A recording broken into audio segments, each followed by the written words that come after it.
Hey everybody, how's it going? How are we tonight? This fine evening, this Friday evening. Looks like most of the crew's in. Most of the crew's in. Hayashi's definitely here. He lives here. Corey's here. Aaron's here. Hallowfield's here. Matt's here. Bear's here. Everybody's here. How's everybody tonight? Corey and his house of invalids. Taking care of the whole basketball team. Corey's holding it down. I need to move this screen. What screen? Oh. All right, that's better. Now I can see the people. Sorry, Aaron. I like to sit half lotus. Let me out. Oh, hold on. Let me move my arm here. Hold on. Let the horish begin. Give the guys what they want. Good. Bear, aren't you at a football game? Man's supposed to be cheering his nephew on. He's paying attention to us. Cheer your brothers on instead. Yeah, we were here first. Andre didn't need your support. Give him an emotional scar that'll make him build character later in life. All you regulars, notice there's a change to the set. We are now Halloween ready. Thanks to Mrs. Scoot. We'll let some folks take a second to get in here, and then we'll start as always with some show and tell. Oh God. And This is gonna be the picture of Corey again. we thought about showing the picture of Corey again, but we're gonna give Corey a break this week, and we're gonna let me and Brad take some heat. Dude, we should have sent the colors of 2014. I mean, it's not too late. Just when I put it in, it's gonna be really big. Oh, he's on the bench, Bear. That sucks. That sucks. He'll get to play. It's kid stuff. They cycle through them. They'll get him out there. They're not. Don't Everybody worry. Gets a participation badge. That's good, Ray. Say he'll get his participation award. I can't imagine in a city like Oakland that somebody as active and competitive as Andre will spend too much time on the bench. Yeah, it is very spooky. Oh, don't worry. As we get closer into the Halloween season, this place is gonna be decked out for Halloween. Oh man, I'm gonna wear my space helmet one day. So yeah, one day I'm gonna wear my pumpkin head. You're gonna wear your space helmet. I'm gonna have to have the mic in the helmet with me though.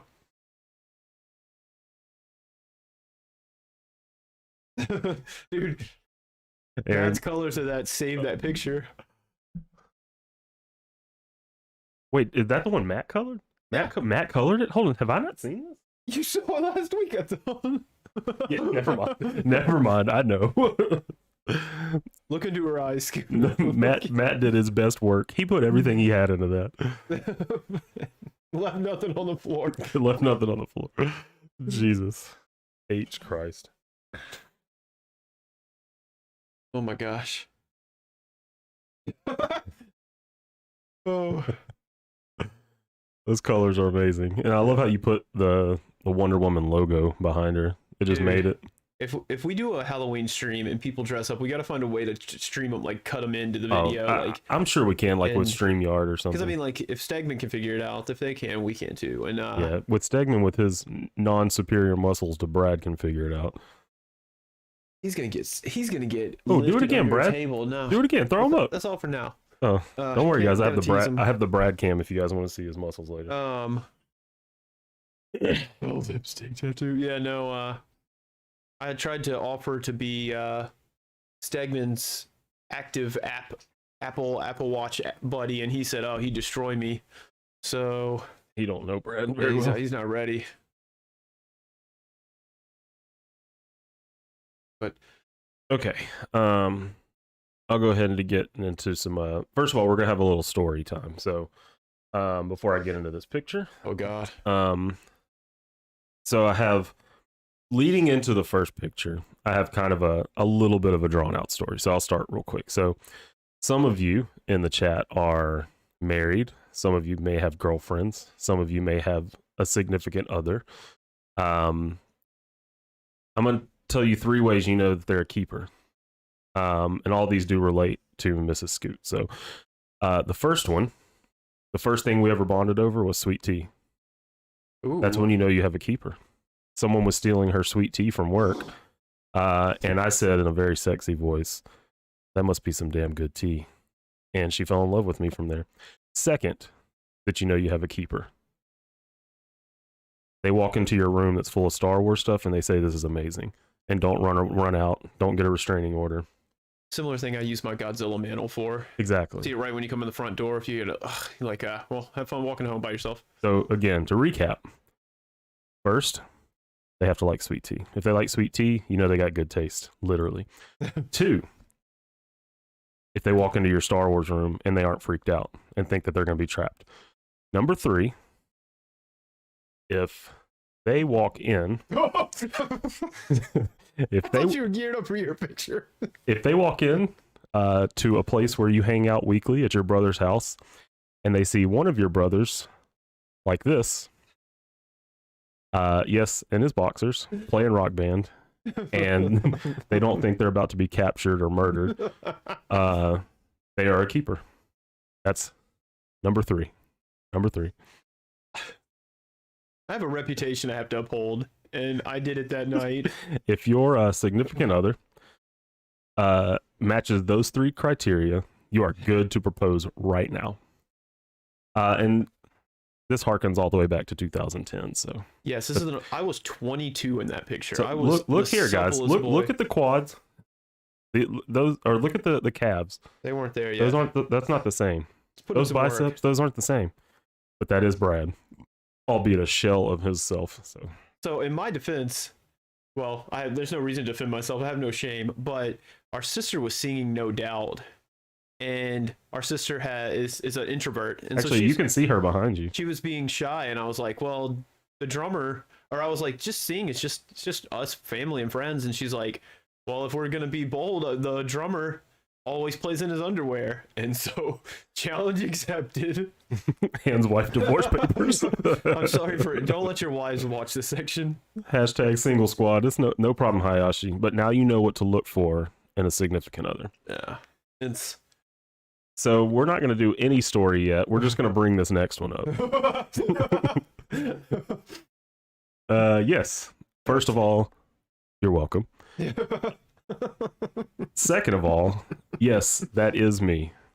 I know it looks like the cover to a Playgirl or something like that, but it's me. That's a GQ photo shoot. Yep. So a little bit of story. So that's me at work. I work at a redneck sporting goods store. Yes, it's just as awful as it sounds. It's worse than it It's sounds. worse than it sounds. However, there was this hat here that needed to be worn, and someone took a picture of me, so I'm doing the tip of the hat. Brad loves this picture. It's Absolutely loves this picture. Yes, I'm full beard here. I mean, I look like I should be in Leonard Skinner. Let's just say it. But the best part of this story is that, was it a birthday text or something we sent to our friend for some party? We And were we sent getting- out a huge group text. We sent a huge group text out, and one of our friends, John, little did we know, had changed his number at the time. So some poor soul got sent a group text with probably like 10 or 15 people in it. So this guy or girl, literally, and they're all talking. No, it's from my birthday because y'all kept saying "scoot, scoot, scoot" all in he's it. like, I don't know what a scoot is. This person texts back and says, "I don't know what a scoot is," and so Brad sends this picture, and Somebody said, "Oh, you don't know Scoot? Your life, your life isn't better. Scoot." Your life is not good. And so Brad sends this picture and says, "Scoot is life, Scoot is love." And everybody starts chiming in with these different. I have the text saved somewhere. If I find it, I will post it up because it is some of the funniest shit I've ever seen in my life. So that's why now this is Scoot is life, Scoot is love. And we all know it's more true now than it was. If you guys want it DM to you, let me know. This is a free one on me. Consider an early Christmas present. Change your pants. And yeah, Aaron, that picture I was 22, so yeah, just a little younger. I'm pretty sure in this picture I was like 30. So 31, something like that. It wasn't that long ago. That's at my current place of work. Yeah, it's your job, your day job. My day job. All right. Yeah, Justin, you're right. So, all right. You guys just let me know if you want me to bring this up later. I will.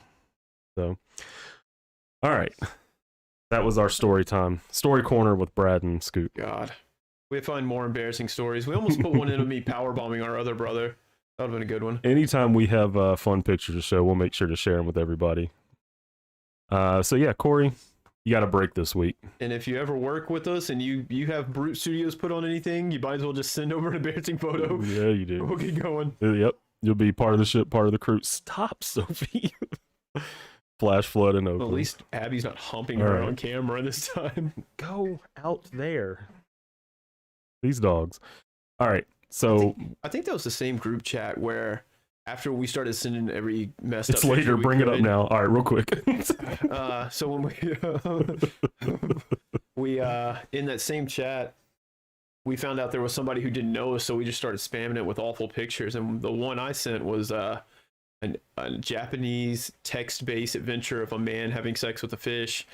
And that's when we found out one of our friends' text message was texting from a work phone, and all of hers went to like a group chat at work. Aaron, you know it. Yeah. I had that 6-shooter ready. All right, so let's get to the meat and the bones of it, since we got some folks in here now.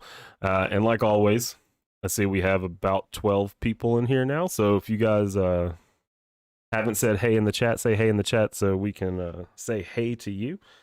And join in the fun. These folks in the chat won't bite because they're through the computer. If they were in person, it's a different story. You're on your own. Yeah, DVD movie Corey. So I'm gonna go ahead and jump into this because I literally just got off from work at 5, so I just got home about a little after 6. So I literally have nothing started on this picture, no blue lines, nothing. So you're gonna see the whole process. However, I should be okay because it's basically Venom with a Deadpool face mask / hood thing on. So Medusa from the stream the other night. Check out our me and Mrs. Scoot's weekly Halloween streams on Instagram. All right, so I'm gonna go ahead and get started with this. So we are doing the winner of the drawing for the 1,500 followers on Instagram. This one will be again penciled by me. Hey, Amanda, what's up? And Mrs. Scoot is in the chat. That's Lady Leota ASMR. Whenever she gets in better health, she's gonna have an ASMR channel to help put us all to sleep. So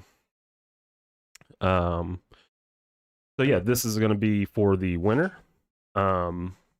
David Rust artwork? I think that's what it was. And he chose for me to draw Venom Pool. So we're gonna get this madman going. So as always, if you guys have questions, shoot them out in the chat. Shoot them out in the chat. Look out and shout! Ow! Shoot them out in the chat. What's shaking? Other than this fortress. Yes.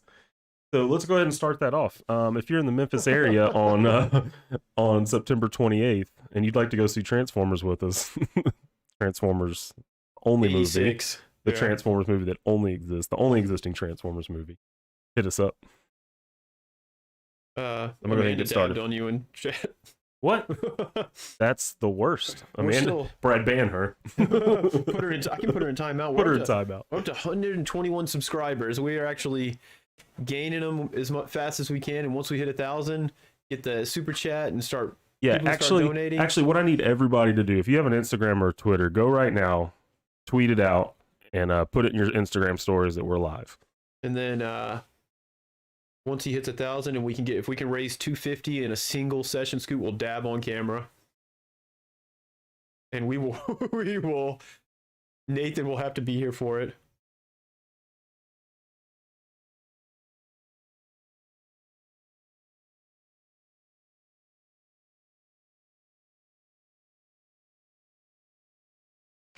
First of all, I know the guy that I'm doing this for, David Rust Artwork, said he was going to be in the chat possibly. If you are in the chat, let me know because I have a question. Oh, and we'll just fly you over here for the afternoon. Just do like an 8-hour flight or something. Come here, watch Transformers, go home.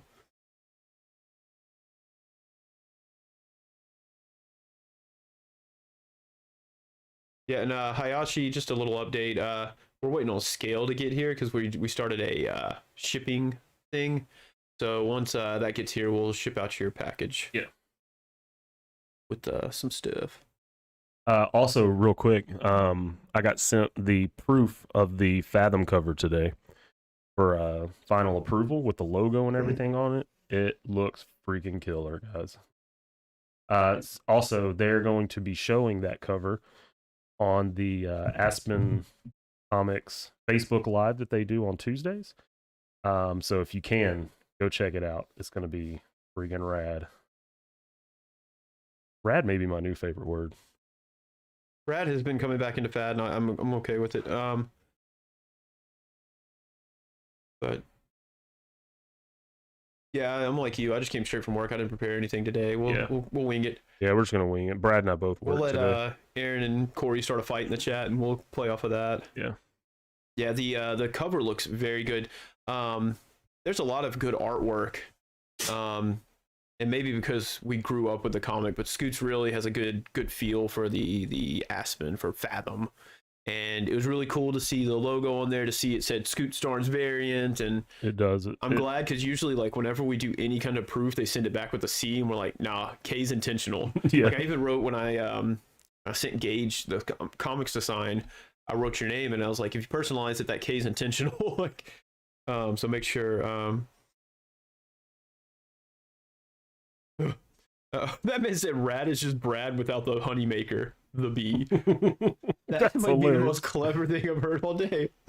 Like a week. But yeah, well, maybe we can flood in there. When you guys flood in there, like, well, I guess we can post it next Thursday before they do it, and we can warn everybody and say, hey, everybody, get into the stream, and just be like, Scoot variant, Scoot variant, Scoot variant, and try to see if we can, like, push for something, because I don't know. Maybe we can get him to just let him do an actual variant. Maybe they can pay him this time. That would be super freaking Put it in the brute fund. Hell yeah. Guys, I've been single along a very long time, so I've got enough love to go around. Enough love built up that Corey might have another kid for me.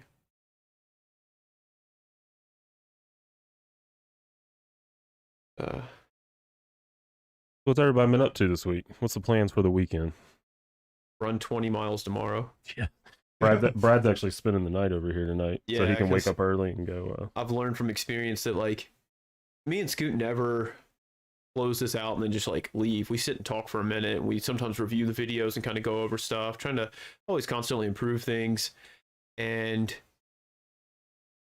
I get home at like 11 o'clock, and then I have to get back up at 4:30, and so I'm just gonna sleep here and save 45 minutes and hopefully not die. Yeah, Corey, we'll I made sure I wasn't able to participate quite as much in the Stegman stream this Thursday. I had it up and I watched it, but I threw in a few Scoot variant Vanish variants in the chat because we just got to keep reminding him that he said it. He said it on stream, and like, maybe if we can make like a little like TikTok clip, we can just keep posting in stories, tag him in it. Oh my God, Corey. What'd he say? Never mind. The only reason I have genitals is for the hamburger. Oh my God. Yeah. It's time Brad starts utilizing that band button. Yeah. Hayashi, I hope school hasn't been too bad for you. I'm guessing you're getting in your final year here, being 17 or almost 17, so maybe you got 2 more years. Don't let anybody lie; they're not the best years of your life. But you ever seen 17 again? Well, I've never seen Hayashi, but no offense, I doubt he's as dreamy as Zac Efron. Yeah, did any of you guys get to tune into the last Stegman stream? I was at work, unfortunately, so I didn't get to. Oh, Matt, cool. You're working on a variant. You color and drawing? What you doing on it? I'm interested in that. Uh-oh. Why is it spinning over there? I don't know. It's still going fine for me. Okay. Well, I'm not going to worry about it then. Yeah. If you see it skip or something on your end, let me know. Yeah, I usually keep a eye out. Matt, is this like a vendor variant or like a dealer variant or just sketch cover, or what you doing, man? I'm excited to hear you're doing a variant cover. Oh, and Dwayne's in the chat now. Dwayne wasn't here last time to give the guy permission to rap over his stuff. You still going good on your end? 'Cause it's spinning on mine. Yeah, it's still going. I'll Okay. let you know if it Yeah. stalls. Guys, if y'all see it skipping, let me know. I'm watching this screen We'll instead turn of some yours for stuff once, off. so I can see if it pauses at all. Okay. Like Nick Fury says, we'll pretend to keep spinning on. Yeah. All right. Since I don't have the guy in the chat that's getting this, I draw Venom all the time with his tongue out. Should I do mouth closed with just teeth or tongue? Hey, Dwayne, what's up, man? Hey, Philip. It's funny how you get chat first before I do. I don't always.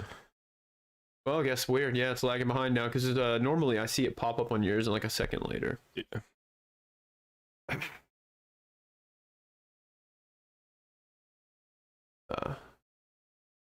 I'll just have to wave my hands in the air so like ceaselessly so I can always tell if it pauses. But normally I can see us going. Yeah, that thing was buffering like Netflix in 2008.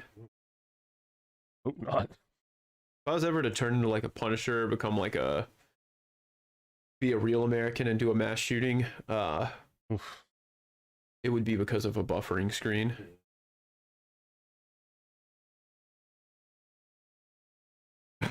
Aaron said Venom Pool without the tongue looks like Oogie Boogie. Tell me otherwise. That's actually true. You're wrong. right. Yeah, tongue out. You're right. Okay, we'll go tongue out. Michael Cera's adorable in his own goofy way, Hayashi. Don't worry. That's why you develop personality and good art skills. Hey guys. Just walkers. They're not doing anything. Sophie is planking and her glutes are out of control. Let it be known like Brad's over here staring at my dog's ass. It's bad.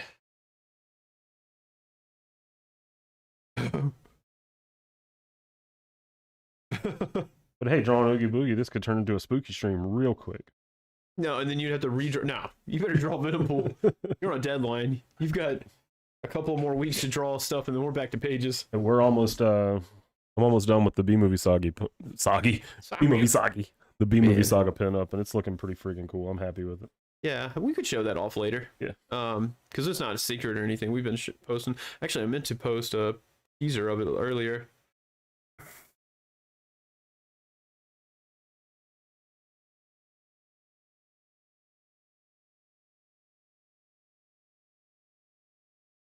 Oh, get out of here! Justin called me a furry. Ugh. I don't.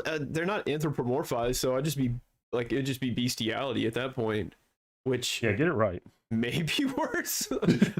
That probably is. I don't know.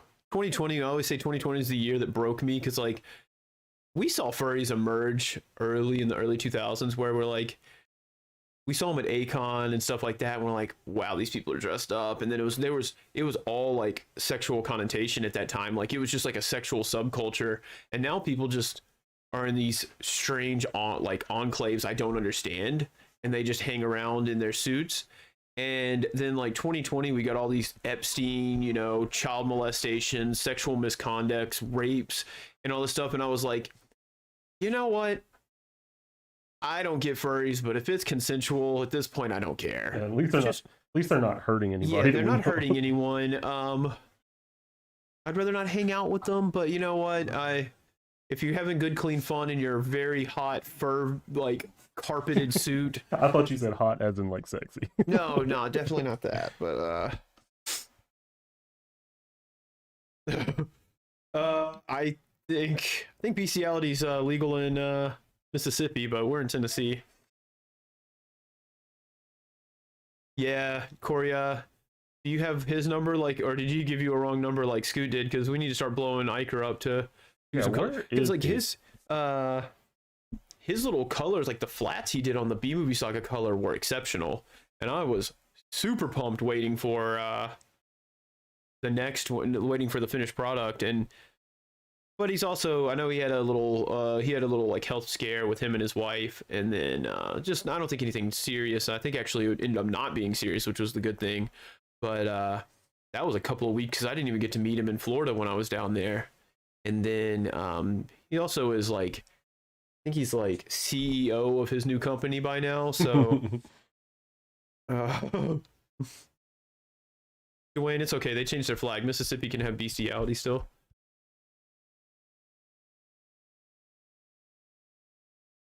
Man, you are popular today with your dogs. It's just Sophie. Oh yeah, like Abby doesn't want your attention. Of course she does. You know All how right, we're almost done. We're almost done with the blue lines here. You know how we have those people have those streams where like you can control aspects of things. Like they used to be on like the dark web where you can like electrocute people and stuff. We need one that's just like a hand, and anytime somebody hits a button, it pets Abby, and she could just live in peace. And we shall have. Man, did I tell you guys I almost ran over an alligator when I was in Florida? I was biking through the Everglades, and I was taking my Insta photos like I shouldn't have been on my bike. This crappy fixed geared bike, and I was like, man, I haven't seen an alligator. I'm about a mile and a half in. I'll take some pictures real quick, and it's beautiful out here before it gets too hot and sweaty. And I almost ran over like a 6-foot alligator that was like the size of a tree trunk. Like he had better quads than I did. It was crazy. Dwayne said Mississippi is more of if you can't keep it in your pants, keep it in the family. You're not wrong. All the guys at work, all the good old boys I work with, when I troll them at work, I refer to them as living in Kiss Your Sister, Mississippi. So I guess I'm not too far off.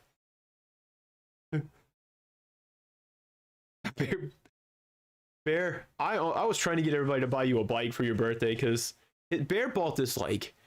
It was, I'm pretty sure, like a clearance bike, and it was like made for a kid, and it's not even just fixed gear. It's like there's no gears. It's just a piece of metal that rolls. And now like something happened to where it screams, and we called it the witch bike for a long time because they just go every time you pedaled.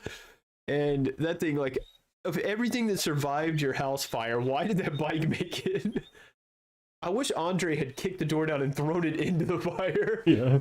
I wish he'd kicked a window in, used the bike to break another window. $37 for that bike. You paid too much. Mark, you need to teach the Hooter girls about art live streams and have them so they come in here and chill with Scoot. Yeah, so they need to come in here, man. You're actually working while you're here. But Mark, if you're here, what's your most recent thing you've been teaching the Hooters girls about comics? Because he's always, if you guys don't know, Mark is a manager at Hooters. He's doing the Lord's work there. He does good work. He teaches them about him. I still like when he taught them about Silver Surfer. That was probably my favorite. Had to give him the whole Galactus story and everything, so. Sophie is just needy today. She wants to go outside and chase that rabbit. Don't we all, Sophie? Oh, you mean you got a family in the back? She still hasn't called it. Yeah, just throw up. Nobody's watching sports. I don't like sports. No one does. Just take them off. Hooters says, yeah, Aaron, there, see, Aaron's entrepreneur knows they've got TVs. Just throw them up there. What's missing from your shelf over there next to Rodimus? That's where Venom usually is. The one that's over there on that shelf, the big one. The big one. Oh, okay. You rearrange it now. I moved him because the fan sits there when I draw during the day. Oh, okay. And that fan's more important than Venom will ever be. Yeah, we had not one but two fires, 2 homes burned down. Or not burned down, but burn out. They were a total loss in 2020. And also, as mentioned before, our dad croaked. It was not... I laugh every time he says our dad croaked. Our infinite positivism saved us in 2020. Yeah. Because then I think it was our theme song for the year was Rance's Fall Back Down. Because we were all helping each other back up. The year was trying to kill us last year. And not we did just not let with it. COVID.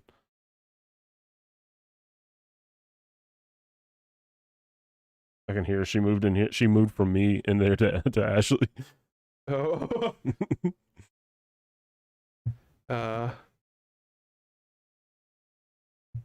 Mark has I just realized today that Mark still has my Scarlet Spider statue. And I said, I better walk into your house and see it on the shelf. Like it's yours. Decided to keep it, bitch.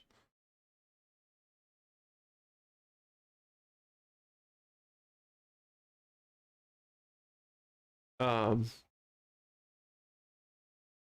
get arrested. Oh yeah, Andre. He almost got 3 warning shots in the back by the Oakland police. But I won't even say Oakland police are racist. Those fools are just bored. Like, I saw you going 46 and a 45. Here's your $100 ticket. It's a city with nothing happening. And well, I guess one day that dude did at the gas station. He did a suicide by cop out here. Mm-hmm. He went out in a blaze of glory. That was on Christmas Eve.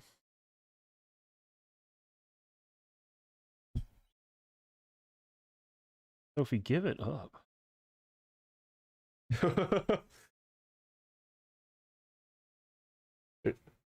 Never seen her like that. Usually she's It's just because she over- wants to go chase that rabbit. I'm telling you. Oh, but it's getting away. She's never gonna catch that thing. Never will catch that. Oh yeah, Aaron. It's the South, so unfortunately, that's basically correct. I described it as I think one of the days that it really hit me how things were here sometimes. And it's not like we don't live in like a police state, and it's not like, you know, we have to watch it because the cops are really just going to jump out and start billy clubbing us. But I talked about, like, whenever Dwayne comes over, if you guys don't know Dwayne, oh, you saw him, he's a black man. And when he comes over and he leaves, like, if Scoot leaves my house, I watch him leave and I just watch him get in his car and go. But like when Dwayne comes, I like walk out to his car with him. Like we're on a date with him. Yeah, like he's my date, and I want to make sure he gets home safe, because just on the off chance that unfortunately the world is not all as awesome as it should be sometimes, and we've got to watch out for our friends.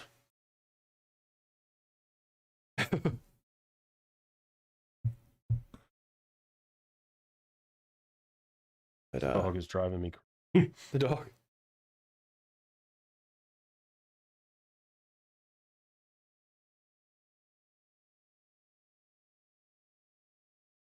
It's Sophie's Choice. Oh no, we make Sophie's Choice jokes a lot. Yeah. Oh man, that's what we should have put up, is you and Sophie's rap album where she was standing on top of you. That dog does not know personal space.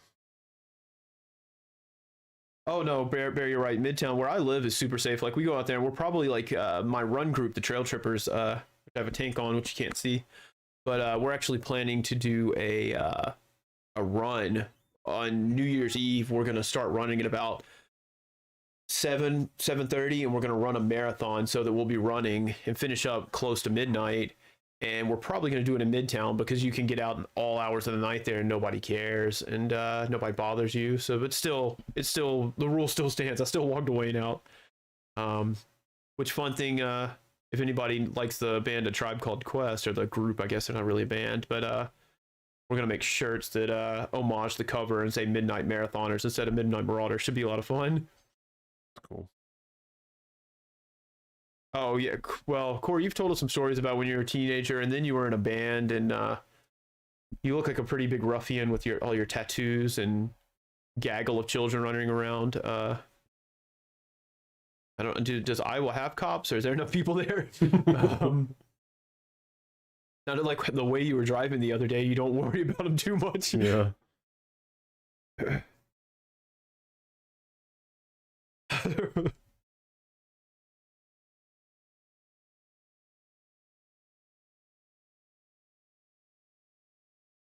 Yeah, A lot of teeth.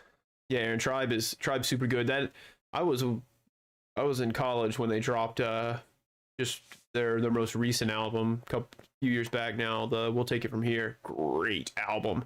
I was actually at school when I read the paper. I read a news alert that Fife Dog had died. That was a sad day. Captain Iowa don't need cops. True that. Imagine Corn cops. I just imagine though, like the dogs in Aristocat, like, I'm in charge here. Corn on the cops. Charge. Where my bed and my basket? Man, what a good movie. Yeah. Corn on the cob. Corn on the cops.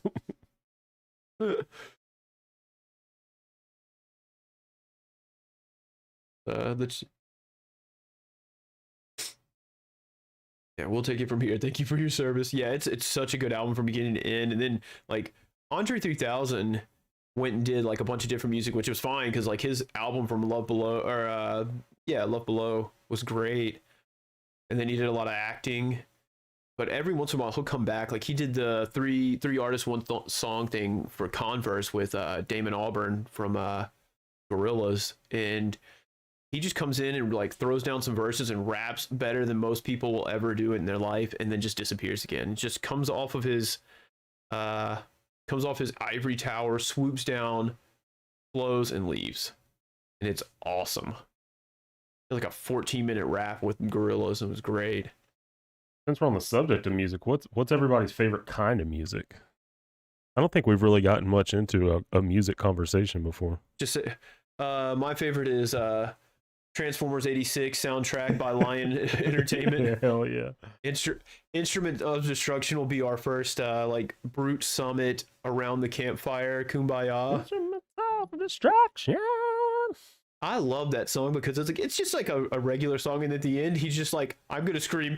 Yeah, it's like he went from like regular like 80s kind of like hair band to Painkiller so fast. So be honest, have you been practicing for the Transformers movie? Oh, I always do. That's my secret, Captain. I'm always practicing. Yeah, like I need lung capacity for running and singing Instruments of Destruction. And dude, like, no kidding, that the Transformers remix they did, the theme on that is so good. Oh yeah. Something evil's watching over you. Like it's just like absurd, and they added extra verses, and it shouldn't have worked, and it was just brilliant. Disco. Hey man, if that's your thing.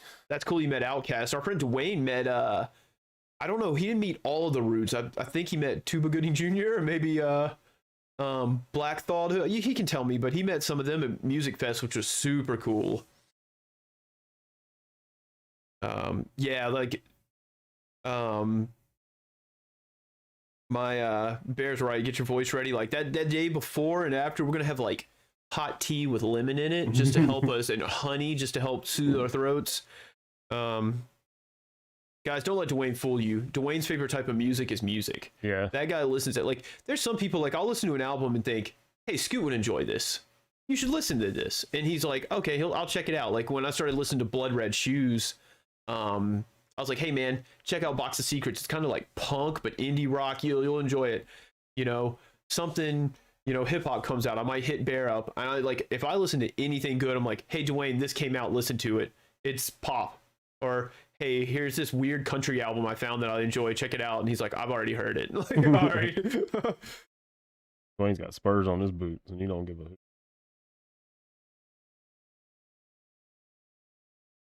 Oh, yeah. I remember when Miko Ono is Amanda. It's Justin and Amanda are a lovely couple. Justin being my bestie and all. But we used to live together for a while, and I come home sometimes and they're just rocking out, and she just have like her turntable on playing jazz, and there's something that was just always nice and soothing, and just something different about it playing on the record player. Yeah, I like all kinds of music, but obviously rock is my favorite. I mean, yeah, it's kind of hard to find too, because Nirvana is my favorite band and always will be my favorite band. They got me into music, got me into playing guitar. But man, like I'm still heavy into Japanese metal. Yeah, and last year I had like my punk rock phase where, granted not like fashion wise, but like I started listening to punk rock music for a story I was writing, and I like Mark Winchester is the biggest punk rocker I know. So like I just, hey man, what album should I listen to today? And I just went through and listened to a bunch of that. But I am definitely one of those people who I don't learn about music. Like I don't go out and discover music. I have to have somebody tell me about it. But you know, that's fine because I got a bunch of people with good taste who always help me out.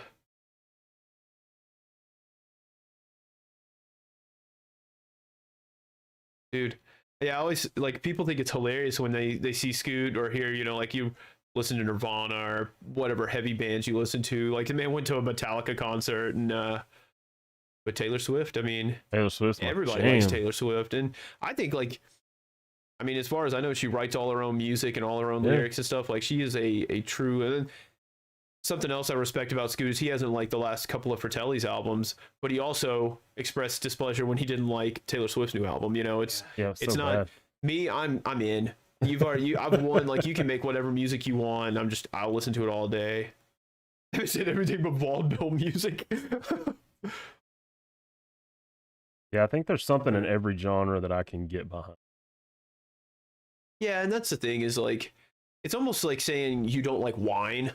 Is you can say you don't like country, and that's you can blanket statement, and that might be true because like country music, especially like the pop country music, is It's god awful.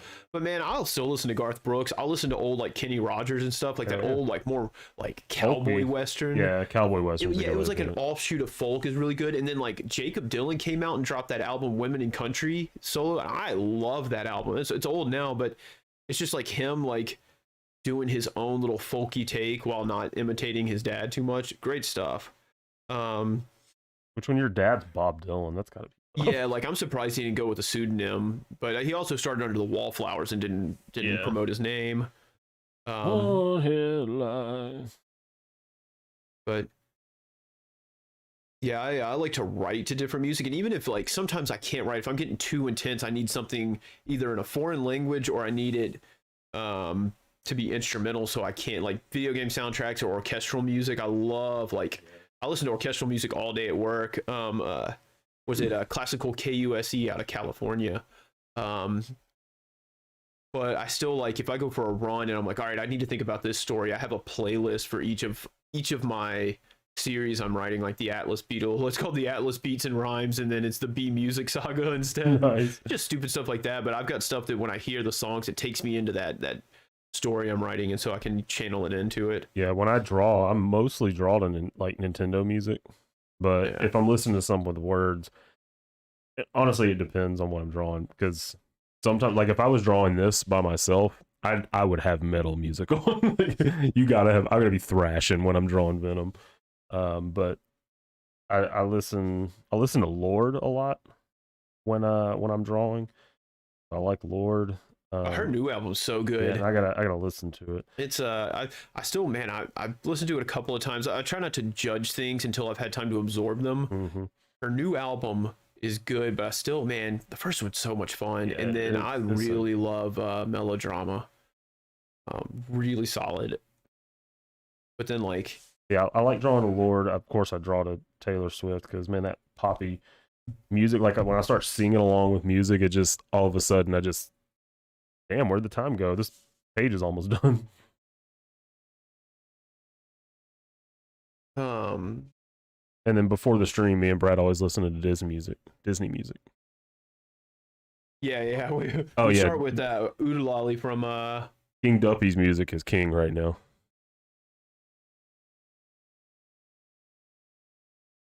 yeah, the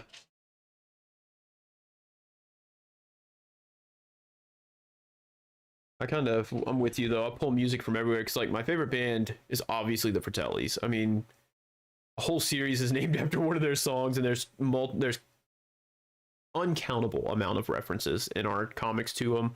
But then also like the Pillows from Japan are right up there with them, and then the Asteroids Galaxy Tour from Denmark are up there, and then Jet and like from Australia. So it's like it sounds bad because the main like I guess like hip hop from America I listen to a lot, and then like Nirvana. Like Yeah. I need to get more stuff.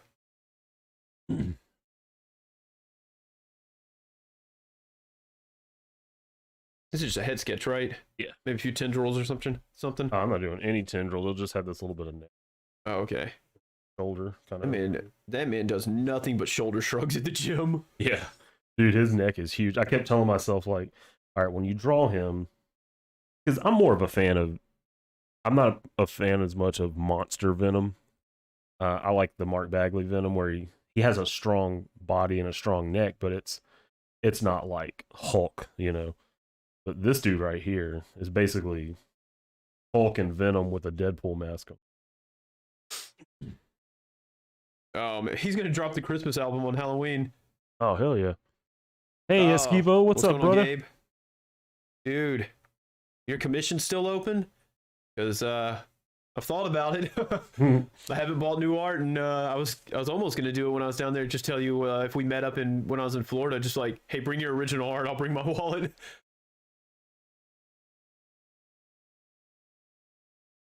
What metal band tattoos do you have? I don't know a ton of metal. I like High and Mighty Color from Japan. That's a fun metal combo with the pop girl singing with them.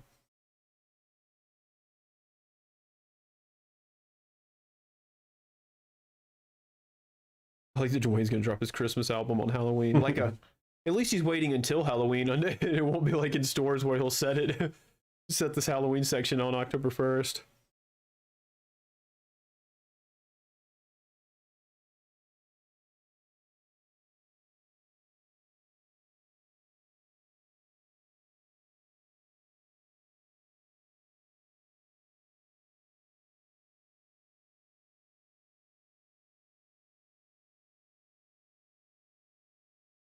I shouldn't be texting during this. You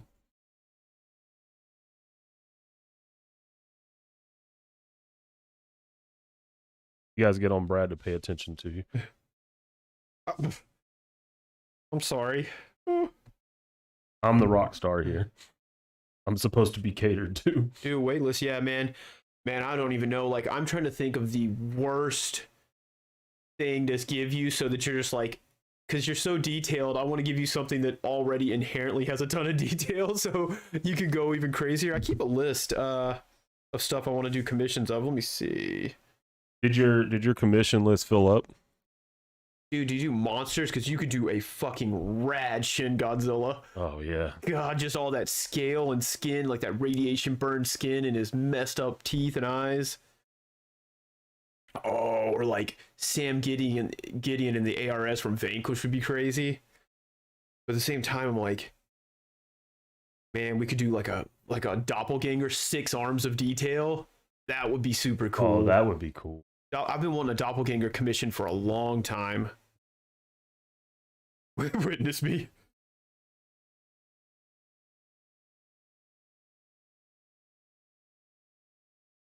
That sound went off. Just have waiting music. Brett will stir it up here soon in a second. I thought about it. You guys can tell me whether you think it's a bad idea or not, but I thought about basically like coming in and like, what did Brad read this week segment? And I'll just have all the comics I read through and maybe books if I feel like they're interesting, like normal books. Like right now, I'm just reading stuff about 4T and stuff. So like I'm reading one about Bigfoot encounters and UFO abductions. So I don't know if anybody wants to talk about that, but I can come in and, you know, talk about comics that I'm doing. Oh, that monsters are his specialty. Yeah, dude, that werewolf you sketched on stream, watching that come together was absurd. Yeah, like they would change the screen and I'd almost riot in the on YouTube. Bring him back. Yeah, bring him back. Got some Cornell vibes from Castlevania. One of the 64 ones. I think it's like Ron. It's got something with blood in the name.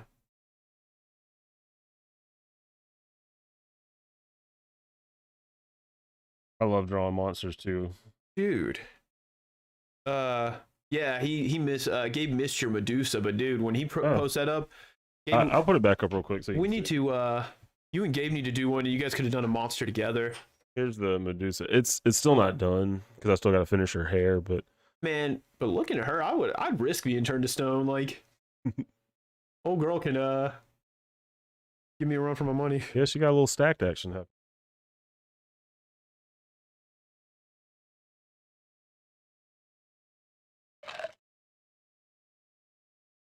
Yeah, once I learn to have people on, I would love to have you on, man. We could draw together. That'd be super cool. We're still trying to get Corey to figure out how he can join in too, so that I can sketch something part of the stream and then he can ink it live.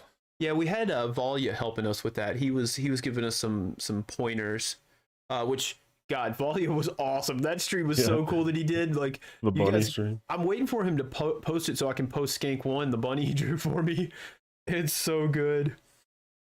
And Corey, is your older brother a tattoo artist, or did he just tattoo anyway? Like he said, he got a tattoo in his living room from his older brother. Hey, thanks, man.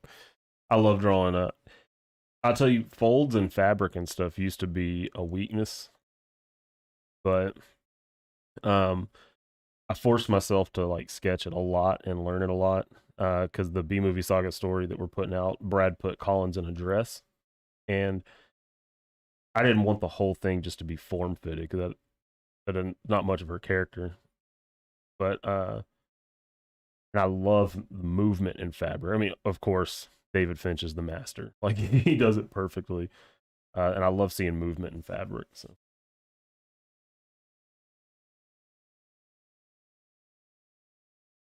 Yeah, I remember when I was still working on drawing, clothing was the last thing I really worked on where I read about it. I remember reading it, it's like, oh, this makes so much sense about like how like clothing crumples if you tuck your shirt in, and how it crumples, and then like how if I have my shirt untucked and I'm skinny and my shirt's baggy, excuse me, that like you have long lines that go down the body, and how it folds, and it has like less folds, but then if it's very baggy, then it'll crumple. It was just, reading it was tough, and then I had to keep going back and re-referencing all the guides I had while I was trying to draw, because I drew that picture of Kiki from Kiki's Delivery Service. Yeah, which was really cool. Yeah, I was supposed to redraw her this year, but man, it was a lot, and it was really fun and kind of therapeutic once you got it down.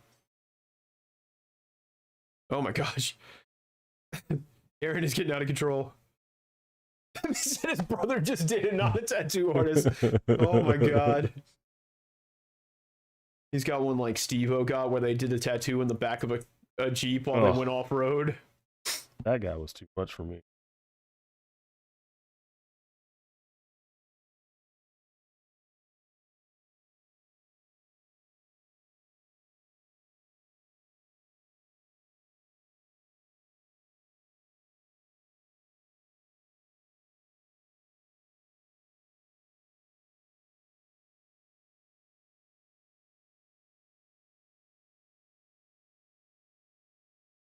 That's fun.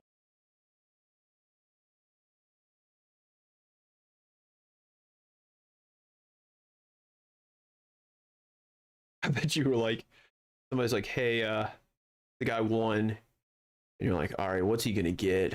Oh my god, it's gonna be like Surtur or something, or something crazy detailed. And you're like, he's like, Venom, yes. Thank God. Joke's on you, sucker.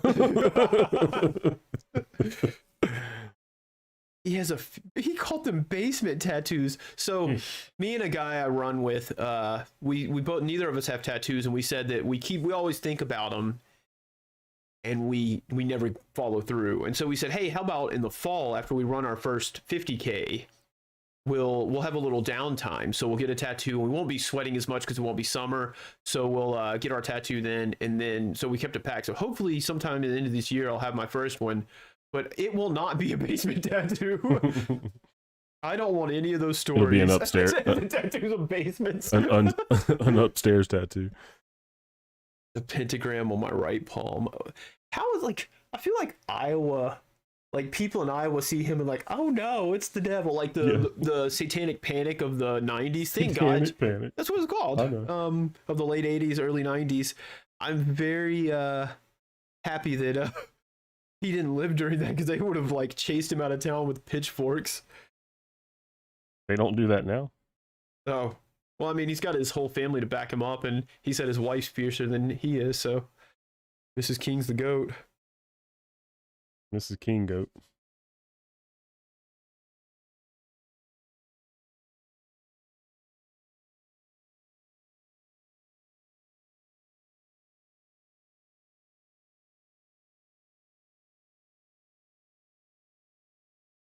It's a ground level tattoo. In France, it's just called the premier.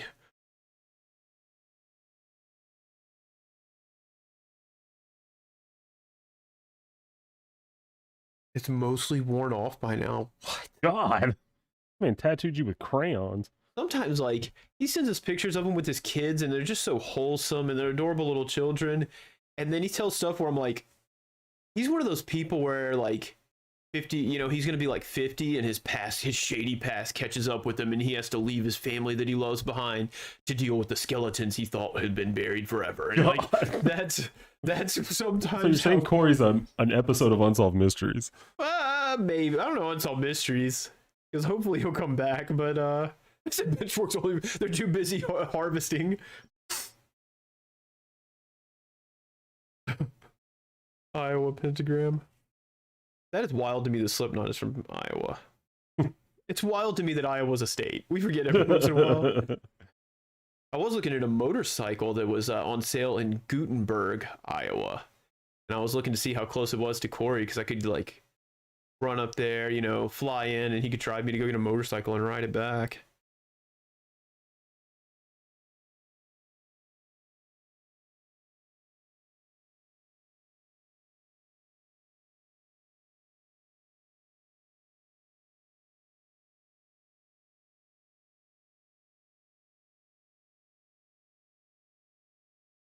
Man, I got that Transformer song stuck in my head. What song? Transformers. No,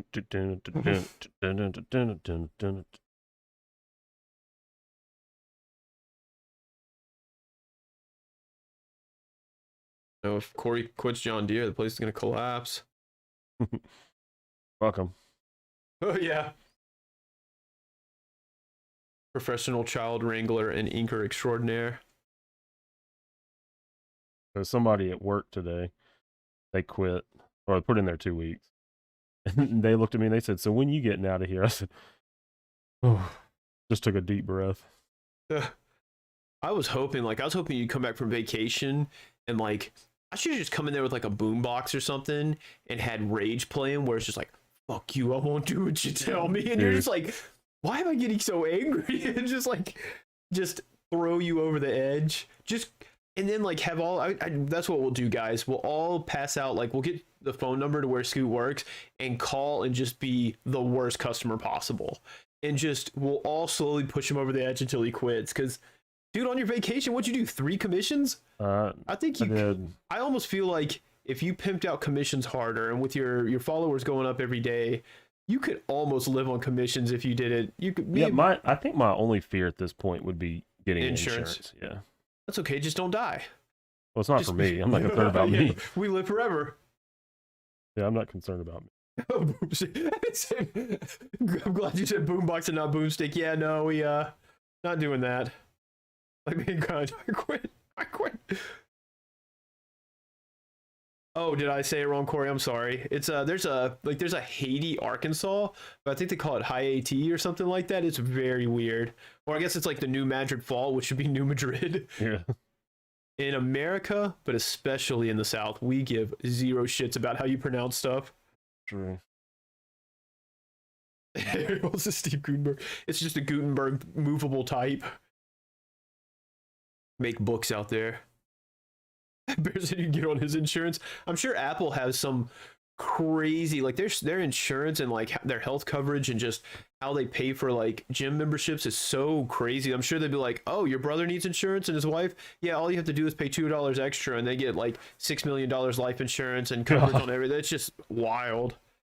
Yeah, I honestly do feel like I could supplement my income if I just sat down and drew every day. Because I literally, and this isn't even a joke, like a few times a week I get people asking about commissions, and when I say a few, it's like 4 or 5 times a week, saying, "Hey, is your commission list open? Is your commission list open?"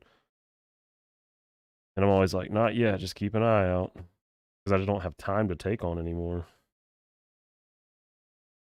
I still have that list on my phone of people I haven't gotten to.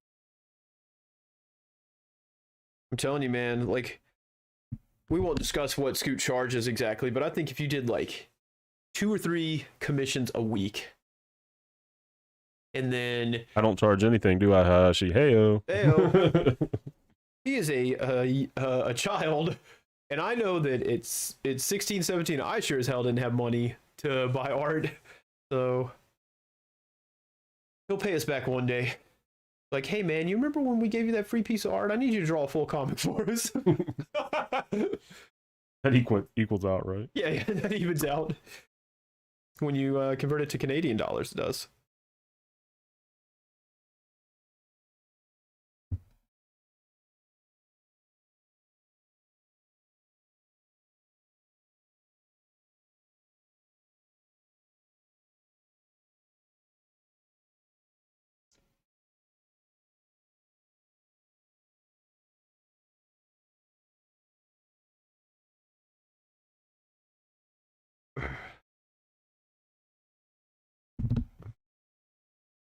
Target's fire didn't burn down Academy. Yeah. Dude. There's no way they would rebuild that as fast as they did that Target.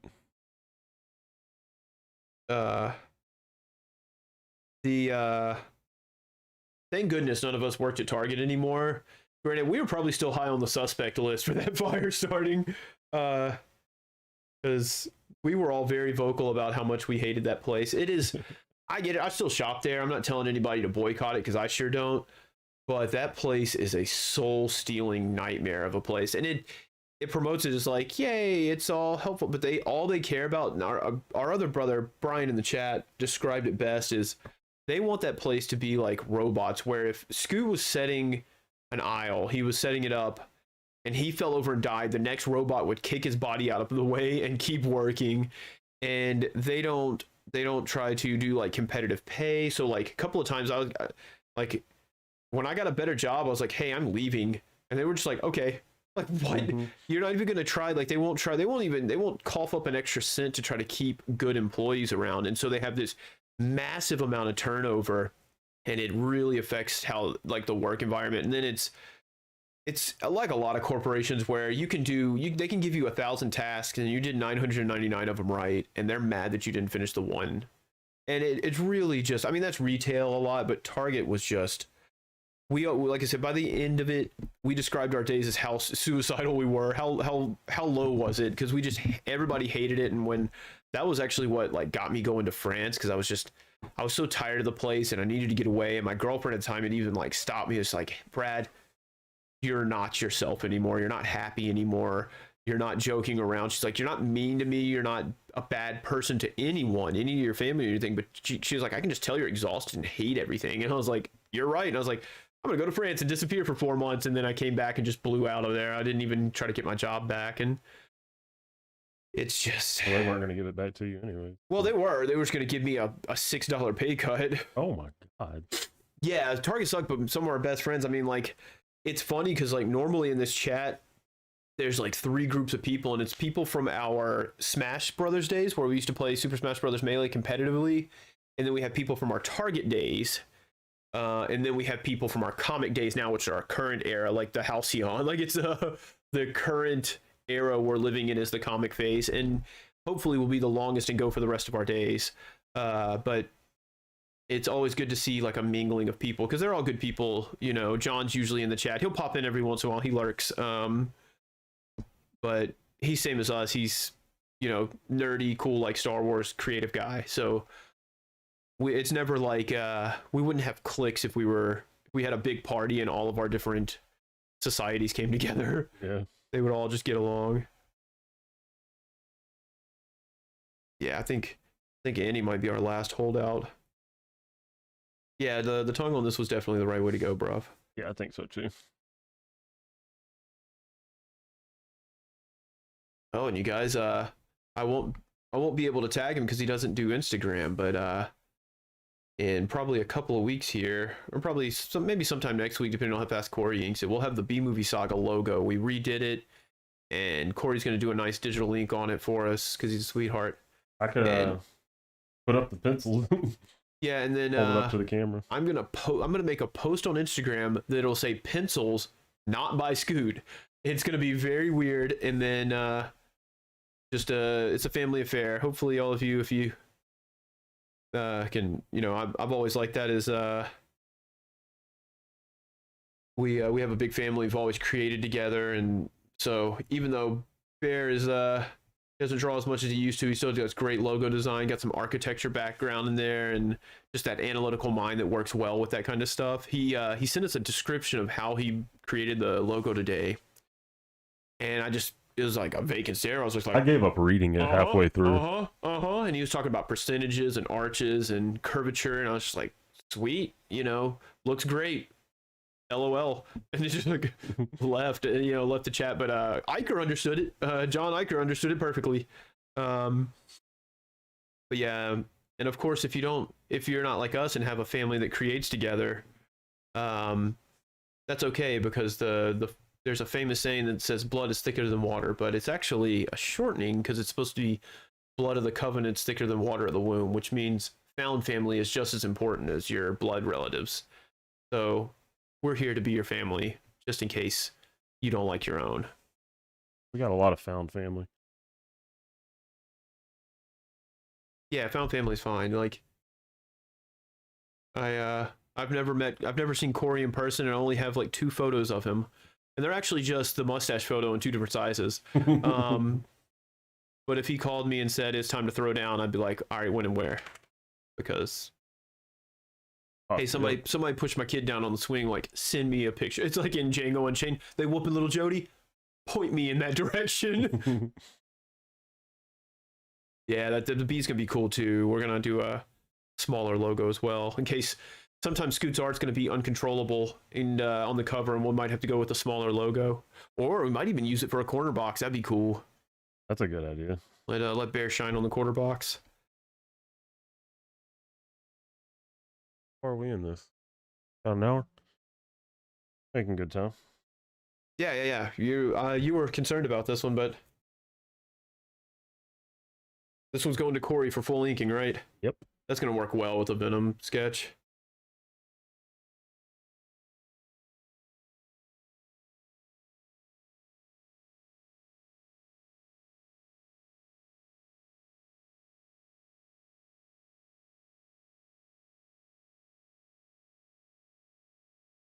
We've talked about it a couple of times on here, but you're keeping up with Nick Spencer's Amazing Spider-Man. I am not. But Mark is, and Mark's been telling me about it. And the next time somebody complains about how like when I bring up that I love Ben Reilly and I love the Clone Saga epic, next time they bring up how convoluted it was, I'm gonna say at least it wasn't Nick Spencer's run, because that sounds confusing. The memes, if there's anything, the memes have been exceptional that are coming out of it, but boy, has it gotten confusing and crazy. And it's like a 76 issue payoff from issue 1 that he started, and I'm just like, I dropped it about 28 issues in, so I'm very glad. Again, if you're enjoying it, please don't let me hate on it, or don't let my hate change your opinion. It just hasn't worked for me, and it sounds like it will continue to not work for me. Wonder how long he's going to be actually. 76 is last one. Oh, really?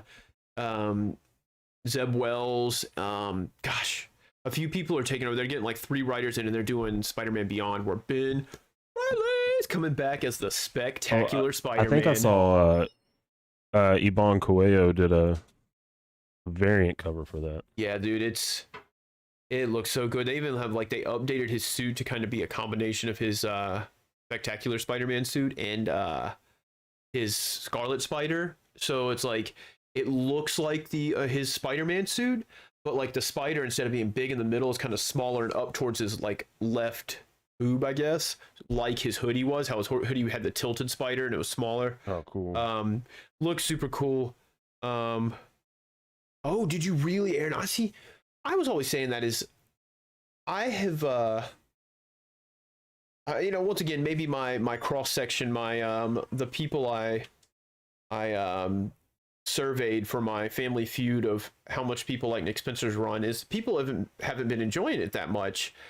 And my thought was like, man, I can't believe they didn't just like quietly move him away and put him on something else. There's a lot of people who they do that to, and what it sounds like is it's been a 76 issue retcon of Sins Past, which, Scoot, I don't know if you got that far in JMS's. Sins Past is not a great story. It was Marvel having a heavy hand over JMS, and it had this whole story about like there were 2 kids who came back, and they were Gwen Stacy and Norman Osborn's kids, and it was supposed to be like Gwen had sex with him at some point, but it's a story that even JMS tried to retcon, but Marvel wouldn't let him before he left. And it's just a heavy-handed story, and it's something that you should have done like a 3-issue arc and mentioned that they were just clones, and the Jackal sent them to confuse Peter, but instead it's been this 76 issue story with Kindred, his new villain, which is Harry Osborn, which is actually a demon, which is also an AI, it's just like, I don't know what's happening. I don't know if it got unruly or not, but yeah, I don't know. Has it been drawing on that? I haven't or Ivan. I'm not sure how you pronounce his name. Ebon. Iban. There we go. I wonder. Somebody said that Bagley was doing some Spider-Man stuff now. Oh yeah, he's always drawing. He's been drawing with Spencer. Oh, cool. You can and that's the thing is, you know, the story hasn't been working with me, but as we mentioned before, Ryan Otley's art was on point. Oh yeah, Ryan Otley. It was beautiful. awesome. He drew some crazy good parts of that, and I think Ramos came back and drew some. That was super fun. I always like Ramos on Spider-Man. Yeah, he's at home on Spider-Man. Yeah, I think he's doing creator-owned stuff now, though. I think he's stepped away from doing that because I have an art book that's just Ramos's Spidey things. Very interesting, very fun. Definitely got a style that is all his own. I didn't become a fan of his until. And that's fine. Like I honestly, until I read JMS's run, I wasn't a fan of Because John Ramos Romita Jr. Ramos did DV8, right? Yeah, I think so. I never actually, was a Finch fan. did some DV8 art too. Yeah, I was not a fan, not of the DV8 characters, but I wasn't a fan of the art. And that's not taking anything away from him because he's an amazing artist. It just wasn't my style. And he's a good example of what we talk about a lot is he still understands anatomy. His characters, they have bigger arms, and MJ's boobs are bigger than most people draw them, you know, but and his head and face are different, but he does like a stylized form to where his expressions are great. He drew I really liked how he drew J. Jonah Jameson. He drew him very expressive, and all he showed like the scowling, I want pictures of Spider-Man kind of thing. And I think it was in Web of Spider. No, I think it was in Peter Parker the Spectacular Spider-Man. I don't think it was one that Zdarsky wrote, but there's an issue of where Jay finds out that Peter Parker is Spider-Man, or it's the issue Fallout from it. And he's sitting there talking to him. You know, they're basically brothers now. They're stepbrothers because, or sort of like that, because Aunt May married J. Jonah Jameson's dad. Yeah. Who is now dead. He died during the clone conspiracy arc, but they so they're sort of like, I guess they're cousins, but it's funnier to say they're stepbrothers. And I thought that was a hilarious dynamic that Slott brought into it. But the issue where they find out, or he's like basically like, why didn't you tell me? And then he's yelling at Jay for, you know, calling him a menace, all this shit. Really good emotional issue, very fun. I heard that Dark Ages book was really good. I can't believe I haven't gotten that. Yeah, I need to get that. I need to go buy Riot for Extreme Carnage. I just haven't been to the comic shop this week. It's yeah, but I don't know, maybe, you know, there are a lot of people who didn't like Slott's run, and I wasn't always a fan of his stuff. I didn't like every story he told with Spider-Man, but I liked a lot of it. And I'm hoping you know, of course, because Ben's in it. I'm hoping because Ben's in it, that means Kane Parker's coming back. I haven't seen anything with him since Spider-Geddon, really. And then I'm hoping they'll come back in, and I hope it's just fine. Like I like reading Spidey because Spidey is just he's the character we always say he's everybody's favorite character. We've loved him since we were kids, and I just like reading Spidey stories. And that's why I think I've been enjoying Spider-Girl so much by DeFalco, is it reminds me of the Spider-Man I grew up with, in a similar way to how Renew Your Vows did. Yeah. Where I was reading it and it was just fun, and there was no like weight of continuity. Like I've heard some people say they're afraid that, like, with Spider-Man, people are afraid to do anything too crazy because you got to stay in this like safe zone. Yeah. I was like, man, get out there and just shake things up. People are going to yell at you whatever you do. Yeah, it really doesn't I mean, like, and people are too far. Like when, like, I remember reading the Milestone issue, I guess it was 600, maybe 700 of, I think it was 700 of Spider-Man, where Peter Parker dies, where Otto beats him and takes his body and becomes the superior Spider-Man. Yeah. And I remember reading that and I was like, oh my God, he killed Spidey. Like, he killed Peter. Like, I was like, that's not right. I like the hero winning. Peter's supposed to win against all odds. And then, like, I gave Superior Spider-Man a chance and loved it. But people were sending him death threats. I'm like, all right, come on, man. Like you are not Spider-Man's real family. I wouldn't even like if I met Nick Spencer, I wouldn't say, "Oh man, I hated your Spider-Man run." I'd say, "Oh man, I loved your Secret Avengers run," because I mean, they write so many comics. There's no reason to judge them based on one thing, or why even be like a downer like that. It wasn't for me, so I canceled it. That's fine. I mean, just move on to the next thing. And that's what's great about comics is I waited a couple of years, and some more people are taking over Spidey. So maybe it'll be different. Maybe it'll be fun. Maybe it'll be something I enjoy. Then again, maybe it won't Spoiler be. alert, I'm drawing Spider-Man now, guys. Oh man, what'd you say? I said secrets. Spoiler alert, I'm drawing Spider-Man. Oh man, that would be a bombshell. But like, I'm gonna draw a page today, and you see the Marvel header. Oh my god, dude, Buff Spidey. Like, I love Buff Spidey. It's sort of like Deodato Jr.'s Hulk, who is so grotesque and buff, and I love how he draws him. Like, and I mean, Spidey's supposed to be jacked anyway. Grotesque is right for his Hulk. Yeah, his Hulk is a monster. His Hulk has more veins than any humans ever have. I love it, and that's what I love. Like, dude, Deodato Jr., I wasn't a big fan of the Infinity Wars they did just recently, where it was like they were all searching for the stones, because now that they're called stones in the movie, they're called stones in the they don't call them gems anymore. They don't call them gems anymore. But the gosh, Deodato's art was incredible in it. But his original Sin art was so good. I loved that story from beginning. And what was that? Jason Aaron who wrote that? Yeah. Yeah, I'm pretty sure. But I remember his dad died in the middle of that. Yeah. And Marvel was like, "Hey man, we understand. Take some time off.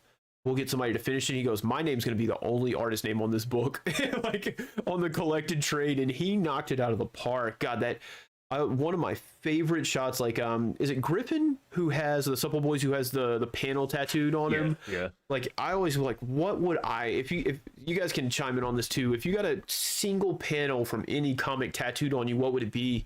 And it's like, if I knew I could have somebody who could replicate it at the end of Original Sin, where they're like, the whole point of that is Nick Fury's trying to find the next man on the wall, the person to guard Earth. And it ends, and the reveal is you see who the man on the wall is, and it's Bucky.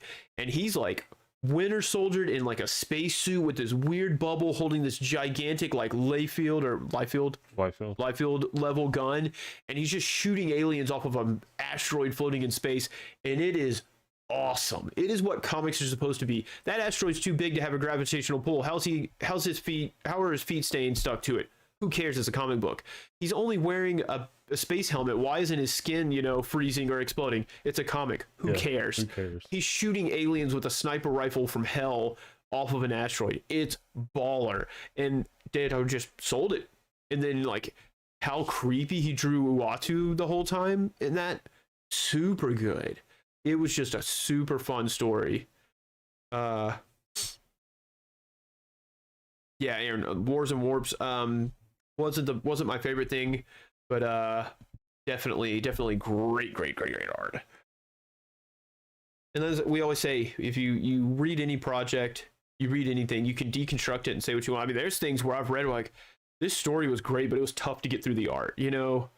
There's definitely, I'm trying to think of a good example of that where I wasn't a fan of the art. The Death of X story, I wasn't a big fan of I was pissed they killed Cyclops, but I liked the idea that Emma Frost put the whammy on everybody, like the entire world, to make Cyclops have a better death and like all this crazy stuff. But I wasn't a big fan of the art. But that's just, what you got. Oh, obviously, Gabe, they don't know comic art because women get drawn thin all the time. He said he's getting canceled for drawing skinny women. That's okay. You can stay on Instagram where we all love you. Really? Yeah. I think that's another conversation to have. Like, people don't understand comic book art. Like, literally, comics were started to be drawn because they were supposed to be what you wanted to be. You wanted to achieve that superhero body. And it's the same now. Like, I don't draw a comic book woman skinny and fit and more curvy to objectify women. I draw it because that's comic books. Like that's comic books. Like people should look up to that and say that's what I want to be. And if they don't, that's fine. You should be happy with whatever you are. But it's artwork. They're superheroes. The term superhero, man. Like Yeah. you're not. I'm not doing it to say you're not right if you don't look like this, because shit, look at me. I don't look like. I mean, all right, Brad aside, Oh, whatever. I don't look like a superhero. So, but a lot of people don't get comic art. I mean, it's also too when like I have it at work, people will say, well, man, I hear you draw. What kind of work do you do? And I'm like, well, I want to draw comics, and they instantly just think cartoons, and they don't think that there's any real skill that goes into it. When man, the amount of skill that goes into trying to be a comic book artist it's astronomical. And I think piggybacking on that is not even like living up to a body ideal. Like there was a big thing, especially in the 90s during the dark ages, comics were anti-heroes or something and were a big thing. And I really like heroes that make you want to be a better person. Yeah, for sure. And here comes Brad's narration hour. A couple of weeks ago I did some Donny Cates narration, but Man of Steel, whether you like the movie or not, had an exceptional quote from Jor-El explaining Clark Kent's role, explaining what Superman needs to be for the world. And I pulled it up and he said, you'll give the people an ideal to strive towards. They will race behind you. They will stumble, they will fall, but in time, they will join you in the sun.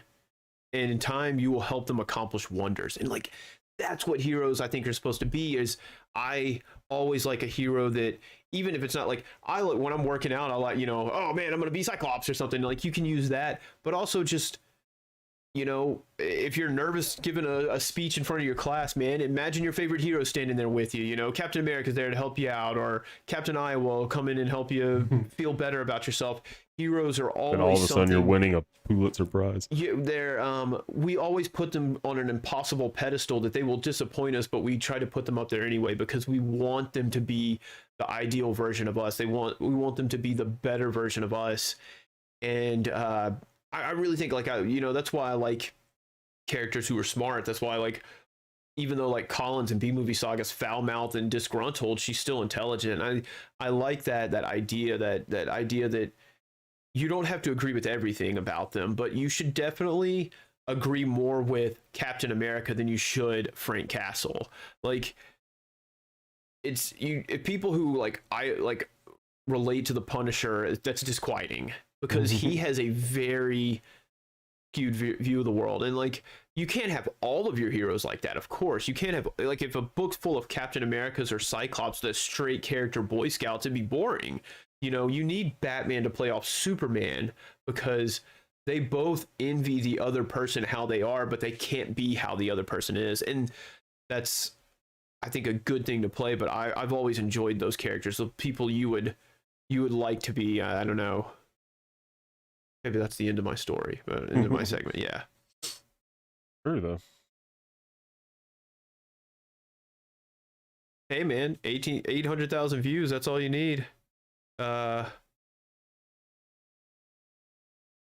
don't know. I think, yeah, Scoot's right. I mean, it's especially like if you drew someone skinny. I mean, he's skinny. Who cares? Like, I mean, did you draw like Ursula skinny and fat shame people? I mean, if you were doing that, but I mean, if you're just drawing a comic character, have they not seen Emma Frost drawn in the last 40 years? And she's only been around. Well, she has been around almost 40 years. Yeah, I don't get it. And we've talked about this, is I don't even like photorealism art. I don't say that. That's wrong. It's not as big a deal. Like, I wouldn't care to have a photorealistic drawing on my wall because, like, there's people like, you can't tell this isn't a picture. And I'm like, so I could just have a picture on my wall. I like the subtleties. I like the difference. I like the detail. I like that Scoot and Gabe have two of the most detailed styles on the market right now, and they're so very different. That's what's fun to me. If they both were doing photorealism, they'd both be chasing the same goal, and that to me is boring. Neither of them is trying to be the other person. They just both happen to have similar influences and grind at their art. It's more fun that way. That's like Eric David Finch has been doing streams with Eric Grove, and he's helped like David Finch get his YouTube stuff off the ground, and he's a good artist in his own right. But they've been doing a lot of live painting together, and it's crazy. First of all, David Finch is a beast ass painter. Like holy crap! Yeah, who knew he was that good at painting? But second of all, it's cool to see him and Eric Grove, how different their stuff turns out. And I think that's what's super cool about comic art. Like if me and Gabe do a thing, yes, our styles are very similar because obviously we idolize, I think, the same people. But if me and him were to draw this same thing, it would not look the same. And I think that's super cool. Yeah, exactly. That's, and I even I love the idea of people like if I gave you and Gabe, we're just gonna keep using Gabe because you guys are similar Because you're enough. in here. Yeah, because you're in Welcome, here and it's Gabe. similar enough. He's the only person I know who straight up pencils in here. But if I gave you two the same script, if I said, "Hey, here's this story," it would be Oh, it's gonna be different. incredibly interesting to see how different it comes out. Just because you may, you being comfortable with me, you may delete stuff out of there, or he may follow the script more strictly, or even just stylize. Yeah. There's so many, he's so actually many drawing factors. comics, so he's got more I experience. was getting ready to than say you. there's so many factors that would make our stuff different.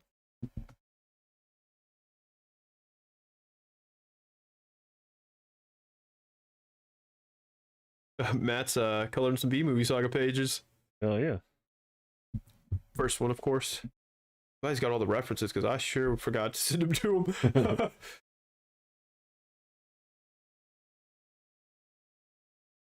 We're about an hour and a half in. I think I'll be able to finish this.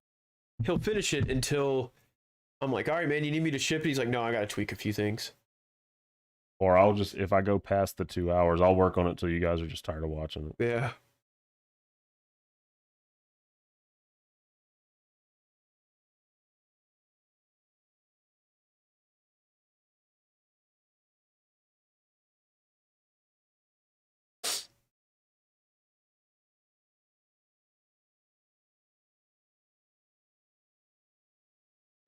Oh my gosh. Got a huge mouth like those pictures people edit of horses to have dogs' mouths. What? Oh, I'll show you. No, I'm good. Right before you go to bed. No, I'm straight. Here's a question for the chat that I'm sure will be fun. What's a movie, not even necessarily a horror movie? What is a movie that messed you up as a kid, that made you lose sleep? Fire in the Sky. Fire in the Sky. Okay, so I was about to say Scoot gets one guess.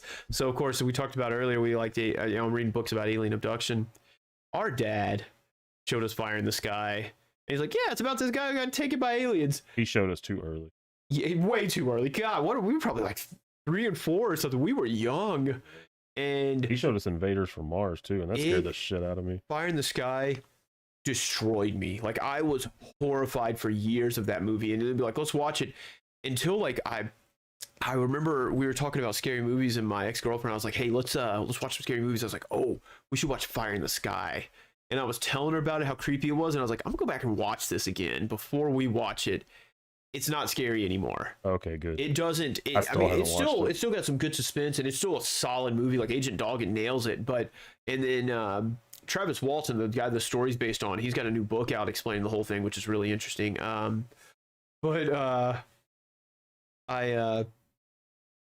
just remember that movie, just I remember. right up there. And so everybody can scold him if they want to be nice to me. When we were young and we would watch Fantasia, at the end there's the orchestral piece, Night on Bald Mountain, and if you remember, it involves Chernobog, this giant devil beast coming out of a mountain and resurrecting the dead, and the music's creepy. And our brother used to tell us it was Satan and he could come out of the TV. Man, And I was terrified. oh, we were so scared. And then like in my childhood innocence, I'd go sit next to my dad. Like if Satan showed up, my dad could beat him up.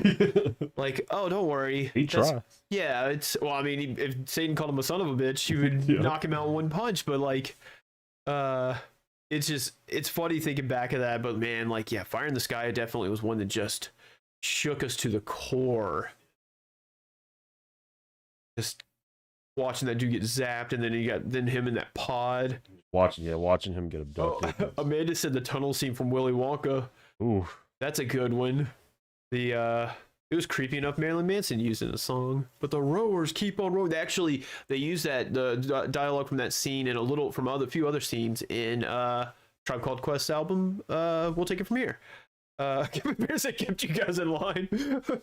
Bear used to also tell me Snuffleupagus was going to come out of the closet, and that scared me. Oh man, and Amanda said Twister, which Yes. living in the South. Yes, you're right. Twister is definitely like, because we should all be horrified of tornadoes where we live, but years of near misses and false alarms have made us to where like the tornado alarms go off and I'm just like, oh huh, and I just go back to running. Like I'm just out in the open and I don't care about them. But yeah, that one could put the fear in you. Ooh, those are stocked up.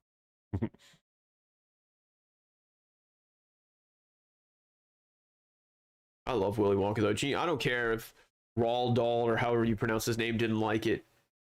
Gene Wilder was a baller Willy Wonka.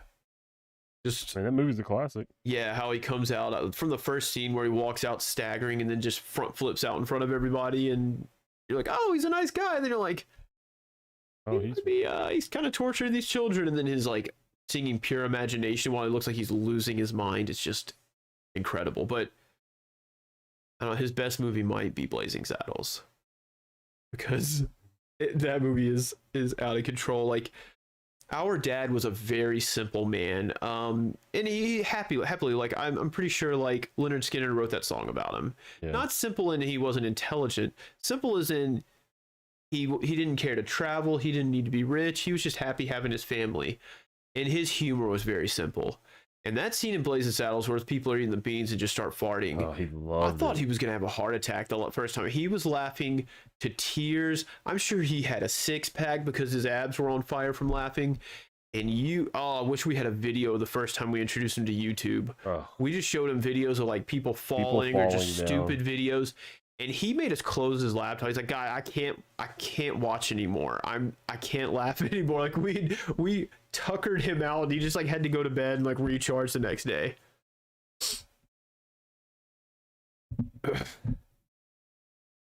Is great. Probably where we get our sense of humor sometimes yeah, too. for sure. That year we bought him a birthday card that was a poem about farts, and he just Oh my god. he laughed and laughed. The last gift Yeah. I bought him was a fart machine. Yeah, and he loved it. Yeah. Like By that time, he was very dementia, Alzheimer's ridden, but he loved it. dementia had gotten him, but he loved a good He fart still joke. loved a good fart. Who doesn't love a good fart? I mean, come on.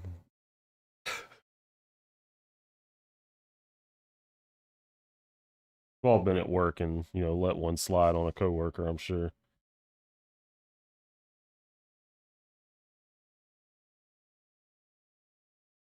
How's everybody doing out there? Y'all aren't bored, are you? They're in awe of your artwork and just quiet.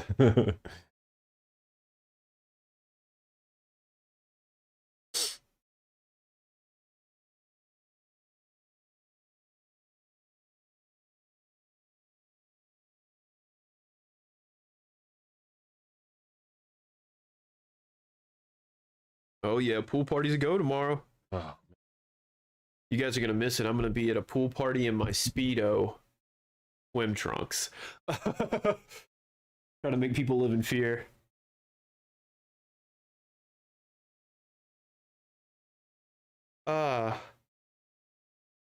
Funny, because Osmosis Jones got mentioned in our damn group chat with Hiker today. yeah. I don't know what's going on with that movie, why it's so popular suddenly, but Gabe said he's working on a commission. What you drawing, if you don't mind a little Yeah. spoiler? CSI. Osmosis Jones and CSI messed him up. I'll get stuck on like watching like Forensic Files or First 48 or something, and those will kind of like wig me out to where like Scoot hasn't texted me back in an hour. I text him, did he get attacked and mugged? You know, like,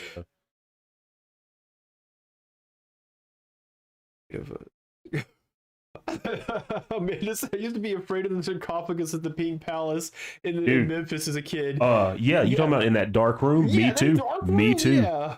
I probably would still be scared. Scoot, what's the scariest part of the Pink Palace? It's that Civil War scene where the Yeah, dude's where getting dude's getting his leg sawed cut There's off. a mannequin of a Civil War field hospital and a guy getting his leg sawed off. I was like, I don't want to be in here as a kid. I want to go Also- see the Dilophosaurus. Also, too, the Dilophosaurus in there, turning that corner always scared me. Like, I knew it was there, but it's so big and it's right in your face when you turn the corner. What is it, the Dilophosaurus? The Dilophosaurus, yeah, Yeah. right when you turn the corner. Because you know he's there, but I'm just like, God, he's there. He's so big. Gabe said he's working on a super buff Rhino piece. Oh, my God. That's so I'm awesome. assuming it's Rhino from ECW, I've not The man beast. not the Spider-Man villain. I've done one picture of Rhino, and it was so fun to do. That was a long time ago. You did that like when you went to Ashley's parents' house. Yeah. I think. Yeah, that was it. I still have it in my sketchbook. Nobody's bought it. It's one of my more detailed pieces. Gosh, I remember we were at the Pink Palace once, and the Pink Palace actually has a pretty baller like geology area with like all the gems and stuff. They have these beautiful crystals, and they're in cases so you can't touch them. I remember one day, I think you were there, Scoot. We were just like hanging around, and all of a sudden we hear like this Doppler effect of this kid yelling, and he runs to that room, and I guess he thought he was gonna touch that gem, and he just Beefed. plants, dude. No. Like softening the blow, that kid hit it and ricocheted and fell to the ground, and we all had to leave because we were just laughing. I was at him. We were not helping him at all. He said, "Make Rhino super skinny." Oh my god! Skinny Rhino, that'd be terrifying. I now can only assume that Gabe is much younger than us being on TikTok. Yeah. Because I TikTok's think for the young chaps. we Scoot and I tried to sign up for TikTok, and we put in the year of our birth, and it deleted the app automatically. So tried to scroll to 87 and it wouldn't go past 94. 94. Not alive. You had to be alive the last time Tupac wrote a song. Tupac album dropped.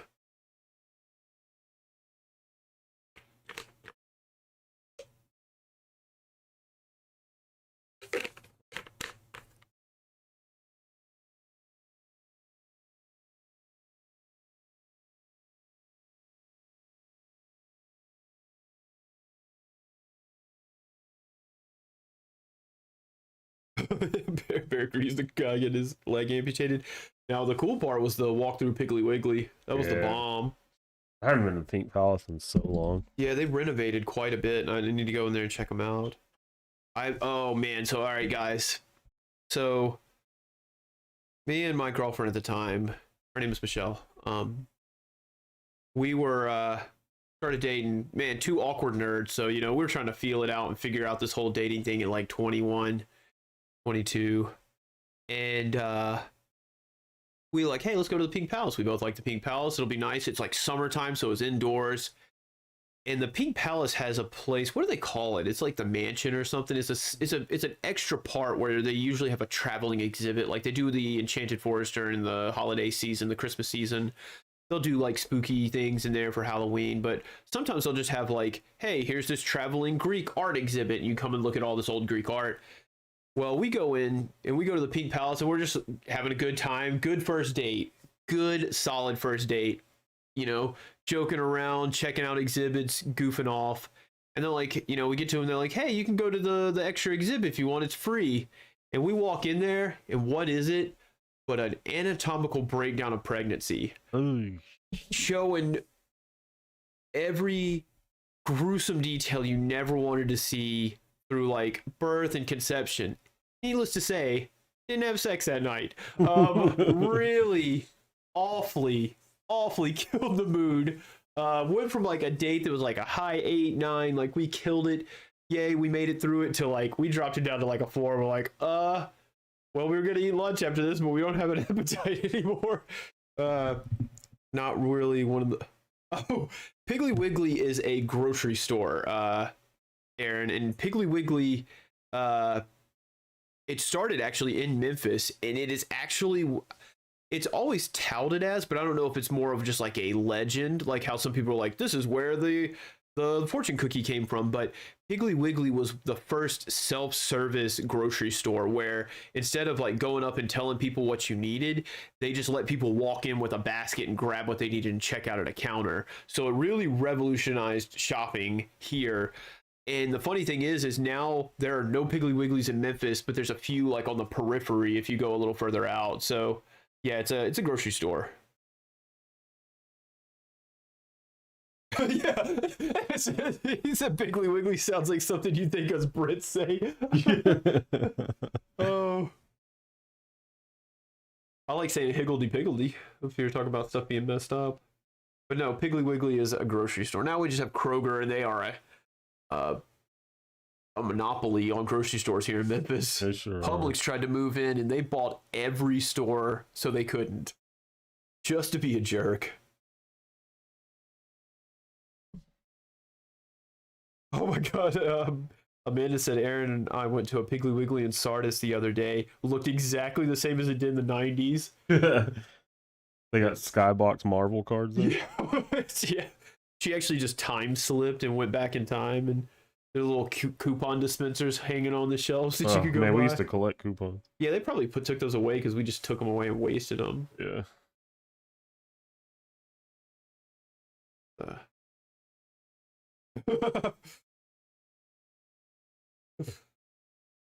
The King's English, or I guess it's Queen's English right now. Like the HSS, her HMS is Her Majesty's, and then if it's a dude, it's his. Call me Old B. Did we talk about how Matt called Corey a unit, and like is a British person? That's okay, but like if I called Scoot a unit right now in America, it's an insult. Like, Yeah. we were so proud. I was like, dude, you made it. You made it, Corey. A British guy called you a unit. She said they had a Phantom Menace Pepsi vending machine. Oh, hell yeah. You got the guy in there had a full back tattoo of Jar Jar Binks. That guy's gonna be the shit. He was going like this. It'd be cooler. Oh. God, that part of the movie almost killed me.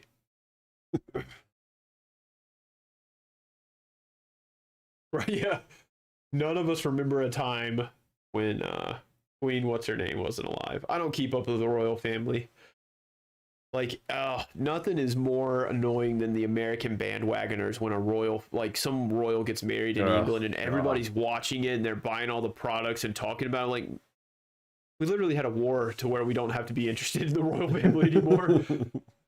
My favorite story from like the Revolutionary War is that when it broke out and the Americans started, I guess they weren't Americans yet, the Continentals were causing a ruckus in the colonies and trying to fight for freedom, that King George, that is who it was, right? King George wrote in his journal, nothing important happened today. Like, he lost 13 colonies and still owned the rest of the world. Queen Latifah, oh man. Queen Latifah, if she was Queen of England, I'd move. She could subjugate me any day. Gracious.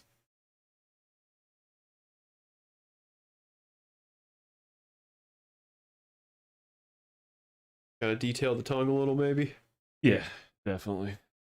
Yeah, what time is it? 8:44, 15 minutes. If we stop at the 2-hour mark, I will not. Can't believe it. Be close though. Well, make sure you leave enough time to, you gotta sign off and everything, and then show off the B-Movie Saga piece so people can see where you're at. And if I wasn't trying to keep this super tight, then I probably would have finished it. But since it's a prize, I want to make it pretty nice.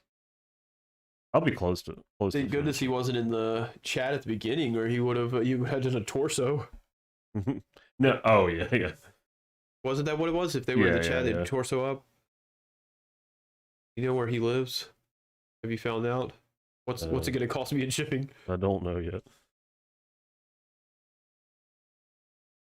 Or we have a stream and it's some like Russian guy on the International Space Station. Like, bro, we're just sending it to. Send it to the moon. Fuck that. We're sending my artwork to the moon if he asks for it. Question for Scoot. From Matt, he's coloring. Are Colin's lips more lighter pink or darker rouge? Based on the blast lighting, it looks like she could be darker. Honestly, I never pictured her with lipstick on. Yeah, there's actually a crack. They make a joke in there's a joke in issue 4 about her not wearing makeup. So it would be, I guess, only like a normal person's lips, maybe slightly darker, but not like she's wearing yeah, makeup. she's not wearing like lipstick or stuff like that. So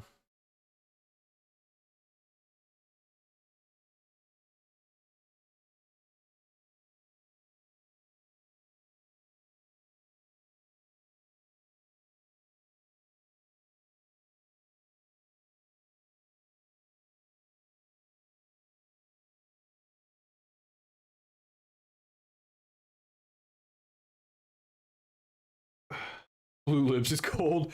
Not on an ice planet this time, sorry.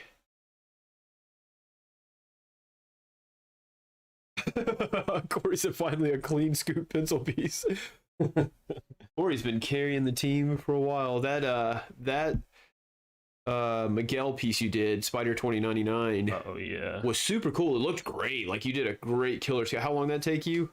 About 20 minutes. Yeah, and then Corey's inks on it were great. I even love I like when you do the minimalist color where he'll throw in just a little color here and there. And then whoever that guy was, I follow him, I don't know his name. Chroma Comic. Okay, there you go. I'm glad you knew. Dude, his colors on it were amazing. I always said if I would love if John got to where, you know, he couldn't do it, I would love to ask Chroma Comic to if he would be down to do it. Yeah, we need to throw it back up because people haven't. It's for some of the newer people. Like, I was looking back at Valia stuff, and that Thor cover is hot. It holds up. Yeah. Dude, he killed it. Like, it is so good. I mean, that picture is the whole reason we asked him to do the banner, the Atlas banner. Yeah, absolutely. I was like, hey man, I think that might have been the last thing you were allowed to ink. Almost. Might have been. Is that your buddy, man? Is his name's Mike Chroma Comic? Because if so, if he's like your buddy, like you see him every day, pat his ass on the back for me because he killed it. And I immediately, like, Scoop posts a lot of stuff people ink and color and stuff, and I don't always follow. I saw that and went immediately followed him. He's done some other of our head sketches too. Tartan Ninja, yeah, he's really good. But Chroma Comics he likes to color my head sketches. Yeah. Probably because it's daunting to get into the other ones. Well, he said it's a good warm-up for him. So. Oh, he said Chroma Comic lives between him and Matt. Oh, cool. So like 10 minutes away. That's, man, what a cluster of badasses. Dude, you guys are like... I just want to... So if we're doing a Brute Summit, it seems like they have the highest concentration, so we'll just all go to England. And have our meeting there.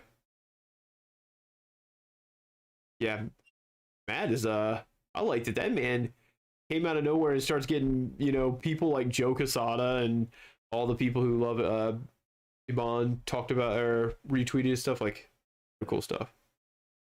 I love how Matt showed up to the Stegman stream. Almost like it was a pleasure for him to be there. Like, he didn't show up like, hey, I love your work or anything. He just showed up and started talking about himself. It was awesome. Oh, yeah. And everybody was weak-kneed from that accent. Whew. Oh, jeez. This is the UK Brute chapter.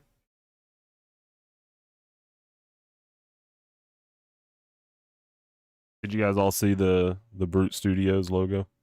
Yeah, we posted them up.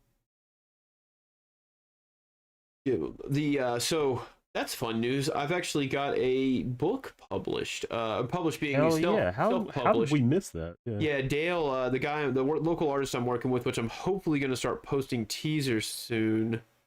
He printed up as a 12-page story for our first they're always going to be smaller. They're like 12, like 8 to 12 page stories. But I'd send the first logo, and we updated the logo slightly, and it'll have the old logo on it. But that's kind of fun because that means B Movie Cycle will have the first official logo. But we're gonna have a binding party Thursday where not nearly as kinky as I wish it would be. Yeah, I was but gonna say where they all bind their chests. yeah, it's going to be like I guess to save on printing cost, we're gonna go over there and cut and staple and put some books together, and I think we did just 150 for the first printing. So I'll be getting some. I'm probably just gonna pay them for them and just send them to folks. Yeah, I was getting ready. That's why I was asking you earlier if you knew if you guys were going to be selling it or Yeah, what you were going to be doing. and there'll be a website. There's all he's better at it than I am, but he's got a website set up to where we can buy it. He even has it to where you can buy it to like print on demand, so you can buy it digitally if you want, or if you don't want, like you don't contact us, you can just hit a button and the website prints one and sends it out, and super cool. So we need somebody to create us a website. Yeah, God. I think I'm the only artist doing that Fathom cover that doesn't have a website to sell their book through. Dude, we're old school. We're grassroots. We're to the people. Yeah, we're straight to the people. We're the people's comic creators. Because that's what we're gonna do when that Fathom cover comes. We're gonna post about it a billion times, and you're just gonna DM us, and we're gonna mail shit to you. Like, we'll throw some stickers in there to be cool, but we do not have a website. A BTK party buying the comics. Jeez. Yeah, some people already have their books up for pre-order.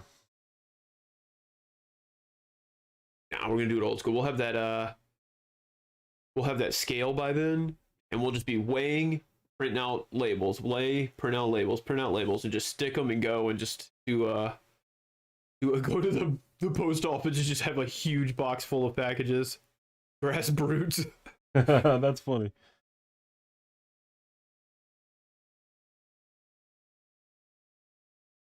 Yeah, there's a reason we had to change the Scoot Squad to the Scoot Sketch Squad, because we can't really print a bunch of patches to say SS on it. Might not go over so well.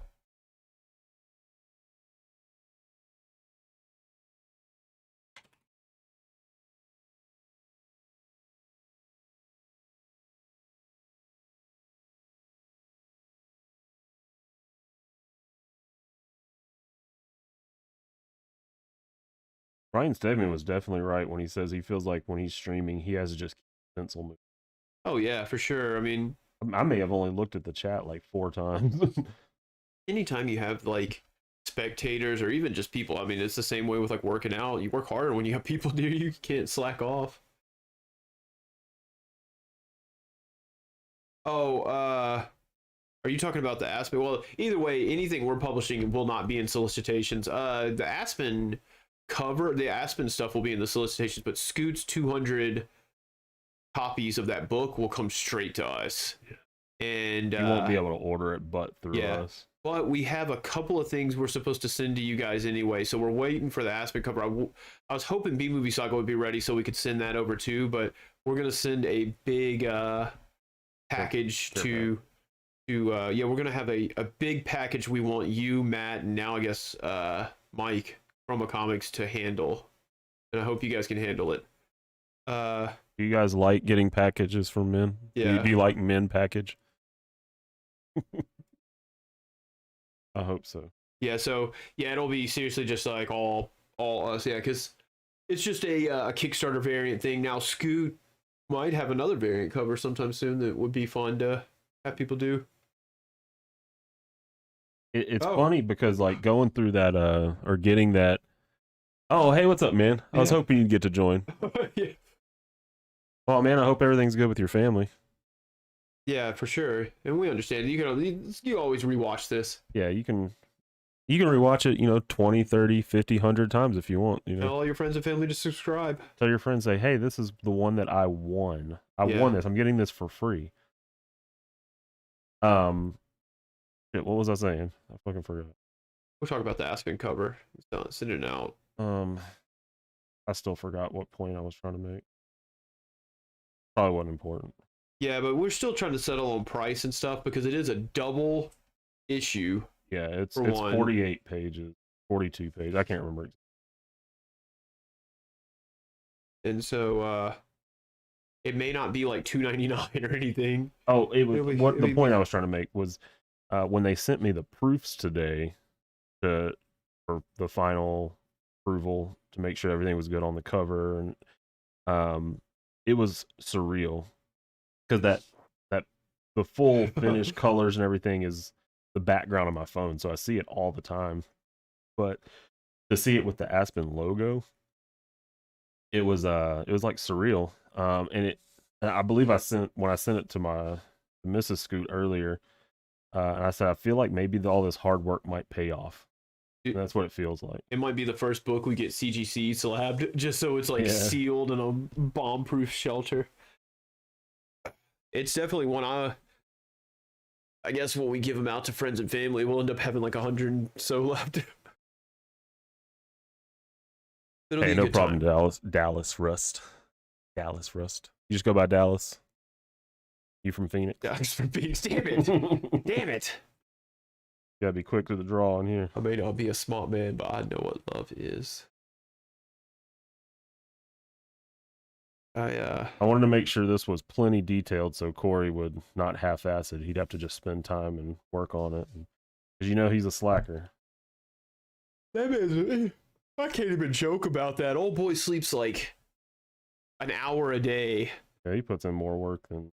I feel bad because like I feel like I'm an unattentive messenger, but then I see send stuff at like 2 a.m. I'm like, dude, we're all asleep. But I no joke. So I usually get up every morning, probably about 1 or 2, because my dogs always want to go outside when it's the most inconvenient. The first thing I do is look on my phone because I feel like Corey's going to send me something. So I always look just to see. What was it? Was it the full like cover inks that he sent in the middle of the night? And and he's like, and like 2 hours later, he's like, and I guess I should have sent this in the middle of the night because nobody's up. I tell you, there was a ritual shitting of the pants once I did wake up. Yeah.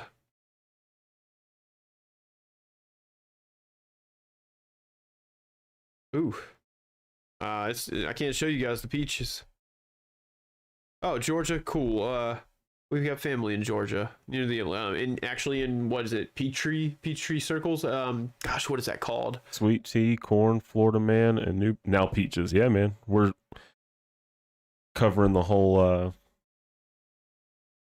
eastern part of the U.S. I always forget what the heck it's called where Uncle Dave lives. I know he lives on Peachtree Circle Northwest or something.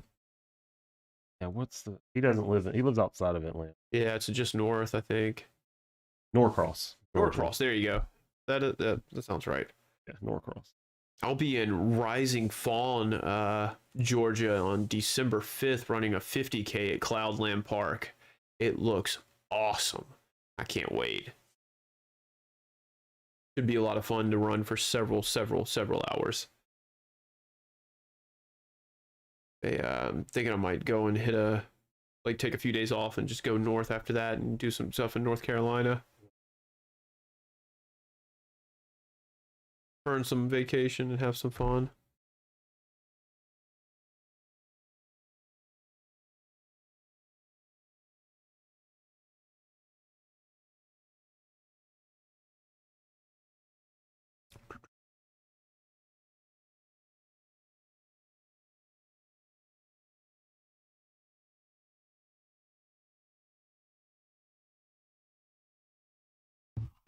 Yes, Dallas, I did say a 50K, 31 miles. It'll be a lot of fun. It'll be my second of 3 this year that I'll be doing. Yeah, this is your first time popping in the stream. This is Brad, my brother, first of all. And Brad is a runner. When and I'm not an writing exerciser. or doing something comic related, I'm running or working out so I can run better. It's a fun hobby.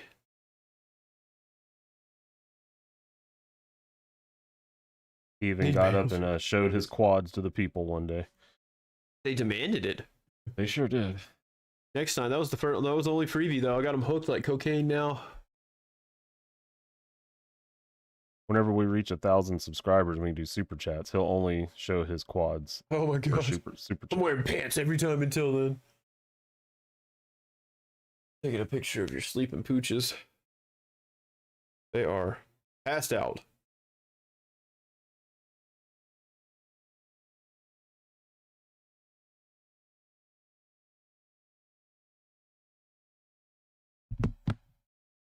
Oh, my life is to Brad fall in love with a girl named Jenny. Which goes to be relentless. Oh yeah. Uh.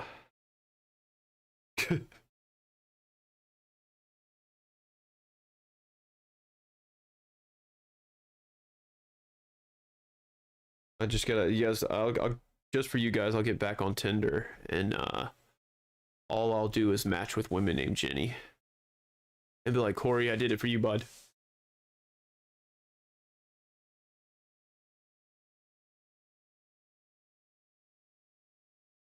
I had 5 Jennies.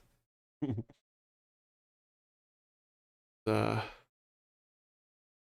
seriously how I feel. Like days I get up, I just want to run.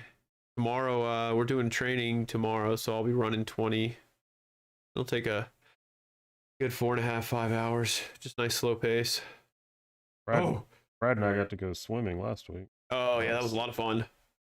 I didn't run last week because I had a migraine that made me spin like I'd gotten touch fuzzy get dizzy on Yoshi's Island.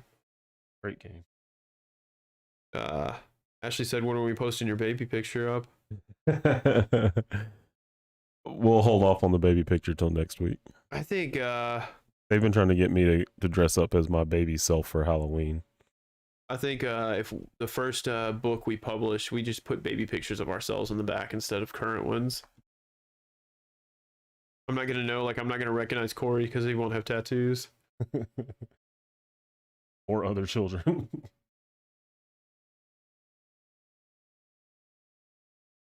I don't need my Tinder profile to be that active. He said I'd just post in my bio I'm doing it for Corey. They'd be like, Corey King? Corey Kink. The inker? Captain Iowa? I still think you and Matt, or I guess you and Aaron could even do it, is do your stream where you guys just ink over people's stuff. Call it Two in the Ink. It's still a killer name. It's just too good.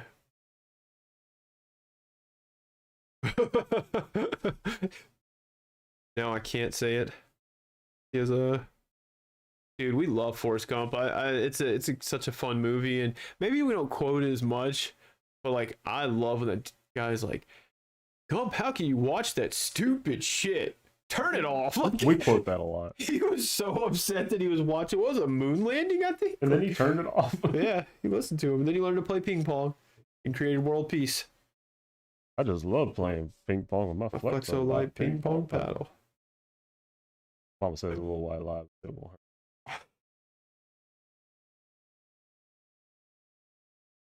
hurt. Okay, Yeah, we're in a Brew Dallas. we're over the 2-hour mark. So you guys let me know. Do you want to watch me keep doing this, or are you guys ready to Oh my god. head for the night? Corey said I have 0 baby pictures. You'll have to deal with a picture of me in my wife's underwear with a towel for a cape from 12 years ago. God. And you know what? I believe that exists. No, there's no way it doesn't.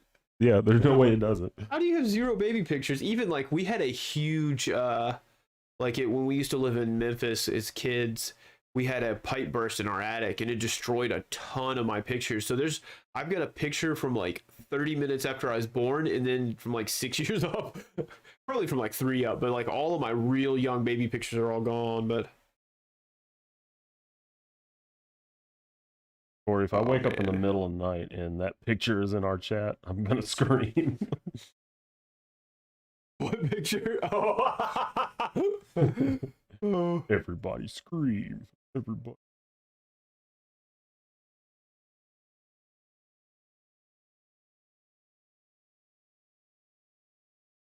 Gosh.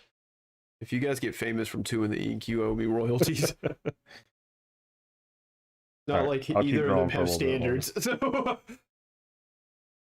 I mean, I'm pretty close to being done with it. that's metal as shit. He said he is the black sheep exiled from his family.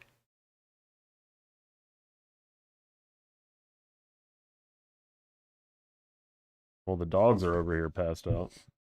Yeah, I'm not far behind him. Eat here in a minute and do some stuff.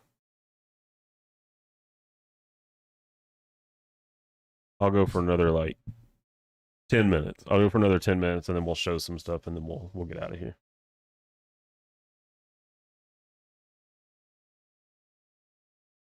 I'm not gonna render the shoulder. I'm just gonna He said if you look real close, it looks like gum is stuck to my leg. It's just my sack. All right, everybody. All right, everybody, have a good night. Let's Put him in timeout. I can God. put user in timeout, remove, report, hide user on this channel. You guys decide. Promote to moderator. Oh. It was a scary thought is that Corey will probably end up being a moderator at some point. Yeah. We already made him HR and part of HR and PR. His knowledge of DC and what's popular helpful. Yeah. Gosh. I did send Corey an original piece of art. I sent him the Talon Yeah. I drew that now has over 1,000 likes. Yeah, and the jack-o'-lantern Yeah, the pumpkin scarecrow did is and Awesome. Deadpool is, I think last I checked, he's 39 away from breaking 3,000. You don't even have 3,000 followers. I know. Ain't that It's some shit? awesome. Let's actually. How you well, gonna go like my picture and not follow it? Yeah. That's a dick thing to do. Oh man, Deodato posted. Oh, I was like, somebody follow me. Is Dallas? Sweet, follow Nice. back. Yep, Dallas again. This is your first weekend here. Brad's always in here. He is the writer extraordinaire of the group. If you join every week, you'll see most of these folks in the chat every week. Most of them have been with us since our Instagram live days, when me and Brad used to go live on Instagram during our weekly meetings for our comics.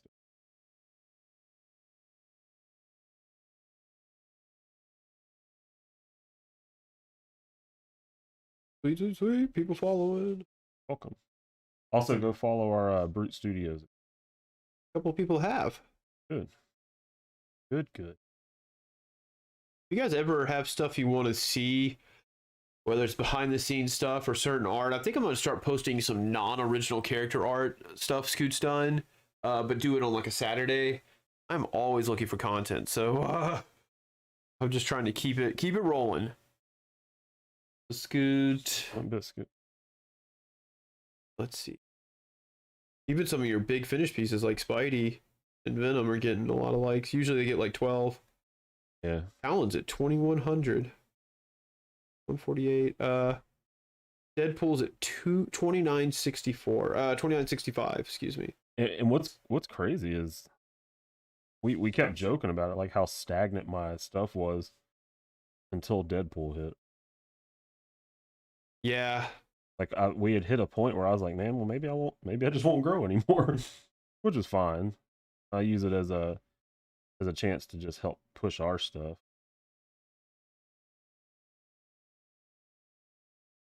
Ryan Stegman, like, Yeah, just and that's Scoot and I have talked about. I called it the 3 C's, which are consistency, content, and community. And you got to have consistency, so just post regularly. You don't have to have a regular schedule. Just make sure you're posting every now and then instead of like months in between stuff. Like I'll even message Scoot sometimes like, DM, post them all, post something up. You need to have content, so make sure you're putting out, like Scoots is an art page. So he posts art. Every once in a while we'll get a picture of his desk or his injured hand or, you know, even some crossover art with his wife. It's fun. It's fun to mix it up a little bit. But gosh, like 90% of your stuff is just your artwork. Yeah. And that's what it should be. It should be what you're promoting to your audience. And then community, like you'll see like trash like meme pages and stuff where they'll just be like type this in the chat, or they're trying to get people to comment because comments do stuff. But like you'll ask questions like, hey, what's who's your favorite inking team, or who pencil inkers, or who's your favorite version of this, who's your favorite Spider-Man or something, and we sit and talk about it. And it's fostering a community, and no different than having you guys in the chat all the time. Like that's an effort to start conversation. That's it's not a comment. And that's fishing what, for comments. Yeah, it's just like I try to comment on every comment that somebody does of mine. At least just to say thanks, or hey man, I saw your comment, I appreciate it. Yeah, it's yeah, and then some people, like I see a lot of people who like people say stuff and they just I know some people I follow personally for different reasons, and they just like treat their followers so bad. And I'm like, dude, you need to respect those people. They, the only reason you have any kind of notoriety, any kind of reputation. So don't shit on your followers. The whole reason why we gave Hayashi a piece of artwork last week. Yeah, good dude.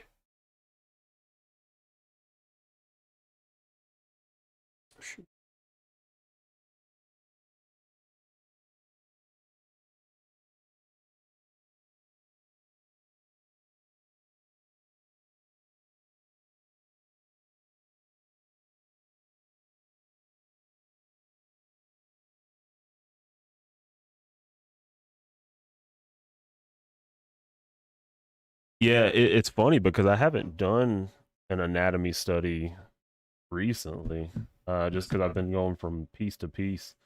I haven't done one either. Oh, you're talking about drawing. Sorry.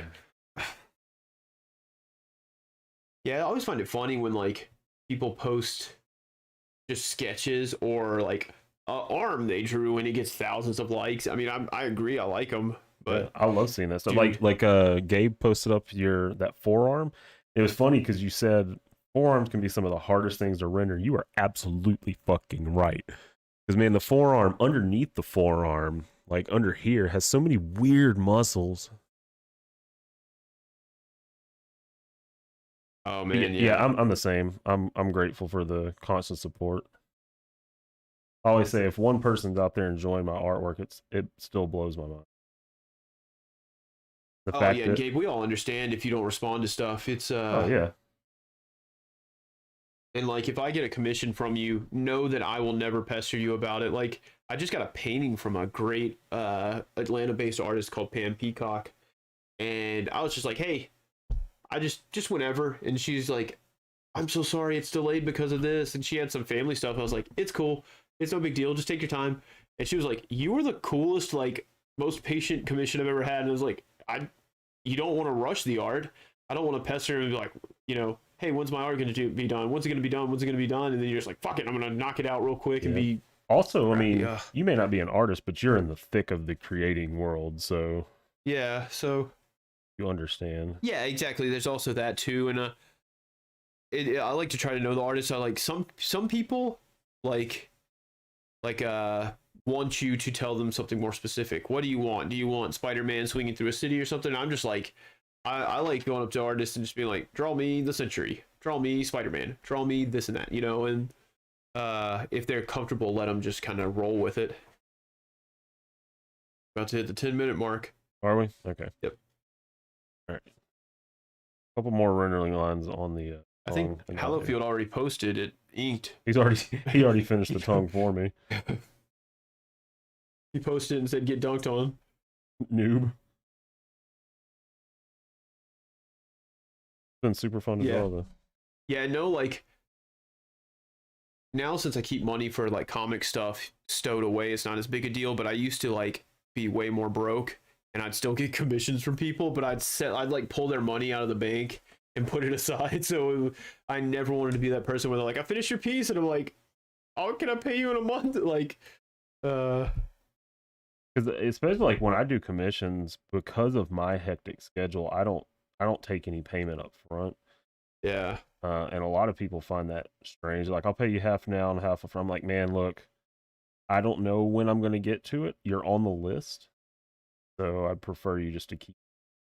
Yeah, I'm actually happy to just pay up front, and then you can just take your time.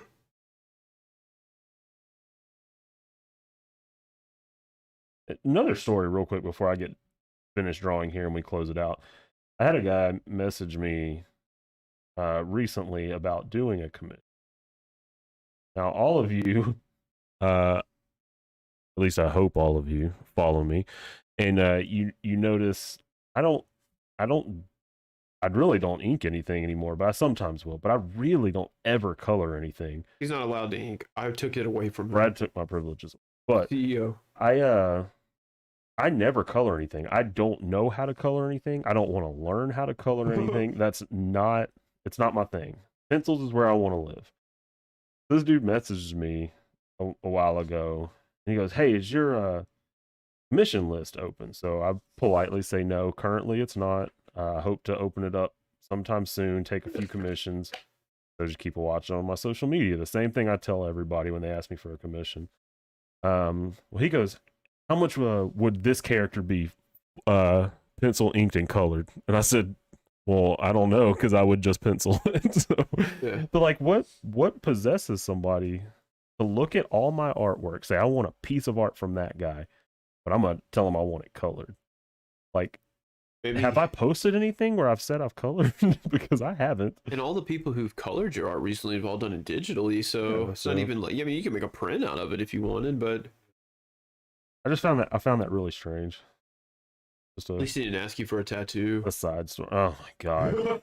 Gabe, if you're still in here, answer me this. When somebody finds out you draw, how many people want you to design them a tattoo? It's a meme and joke for a reason, or I guess it's not a joke, it's reality, but There's a guy at work that is convinced I'm going to draw him a tattoo. I'm like, I'm not doing that. the only way like I would ever ask that is like Scoot and I made a list when we started making comics of like things we have to check off, like a bucket list almost. And if it got full, I said he could design me like a half sleeve of our comic characters. So, and it'd probably still be like, you draw it, and then we take it to a tattoo artist. And Yeah, for sure. yeah, Skiba just said dots. He just said ellipses. Too many, yes. I'm gonna use a separate account and DM him now. You know when Brad asked you if your commission list was open, he wanted a tattoo design. Yeah. Don't make him too skinny. Okay, guys, we're gonna call it here. I'm basically done. I have the tongue left to render, so we'll call it here for now. And I'll finish it off stream a little bit later. I don't want to hold you guys up too much longer. Yeah, art on the Amanda makes a good point. Yeah, if somebody wanted to get a piece of his art tattooed on him, that wouldn't be a problem. But when people ask you to design a tattoo, that's a whole different discipline. Like to design something specifically for it. You got to detail the tongue. Okay, detail the tongue and then some of the gums and the little bit in the teeth, but I was born with big gums, so. and some more in the neck. There's still some stuff I could do over here. Not so sure I like that big black spot there, but let's see. Good, man. I'm glad you love it. I love nothing more than a big detailed piece. So A big buff monster to draw. hey, Stinky Raccoon, who are you? We love I don't know if they give me their real name if I'm going to use it. Yep, you're always going to be Stinky Raccoon. You got to live with it. You got to own that name. Thanks for tuning in, and I appreciate the comment on it. Oh, show them the B-Movie Saga piece before. Yeah, we'll do that. Because Scoot is, I paid him to draw the B-Movie Saga story, and this piece is one I wanted him to finish, and I just kind of Thanks, guys. pay for other stuff, and then I ask for art occasionally. So it's, So the next piece that we're going to show real quick. So this is the pinup that I'm working on for our book B-Movie Saga. For any of you folks in here that are new and haven't tuned in before, me and Brad have a story that Brad has created and written that I'll be drawing called B-Movie Saga. And we hope to have it sell released. himself short. He helped create the characters too. He's created. I as just much as draw possible. That's Medusa. Sorry.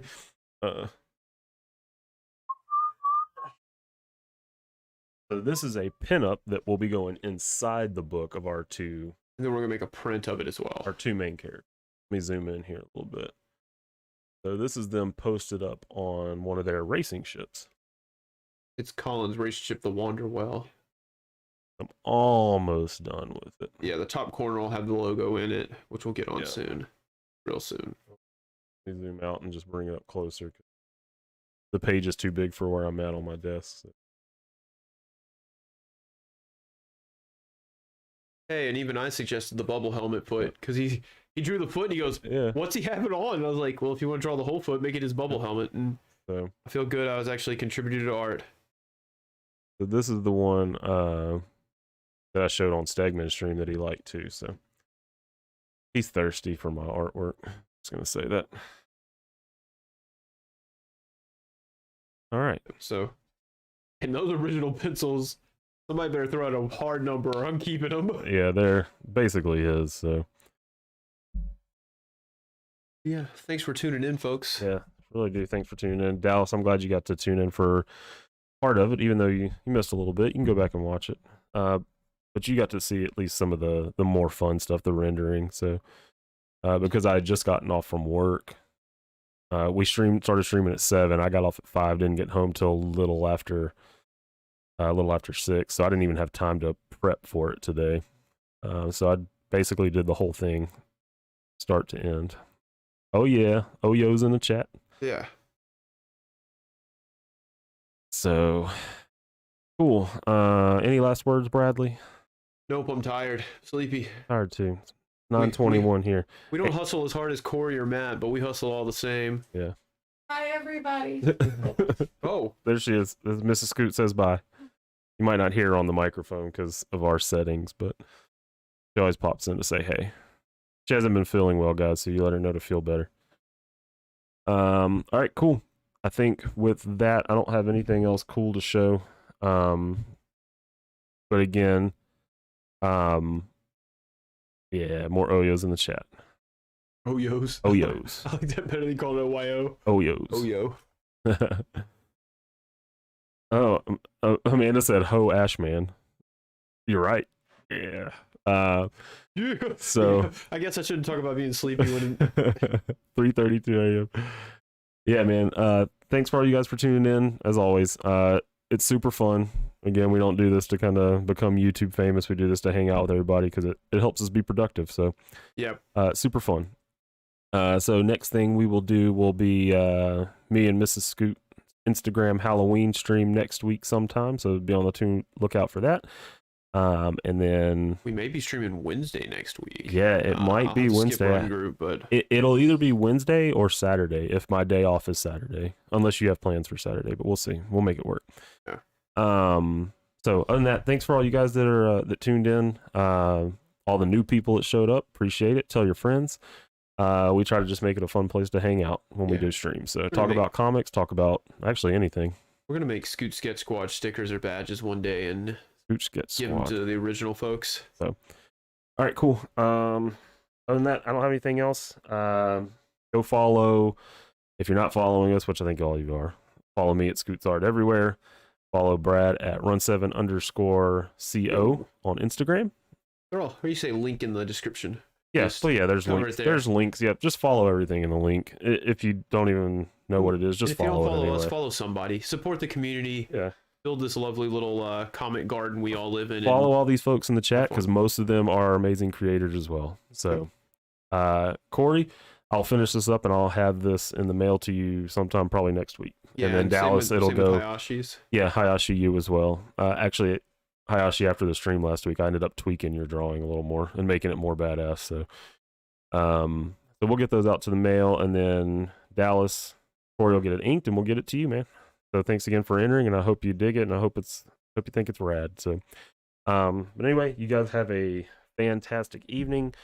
Again, check out the cool little Spidey being drawn at the end on the thanks for watching screen, and we will see you guys next week.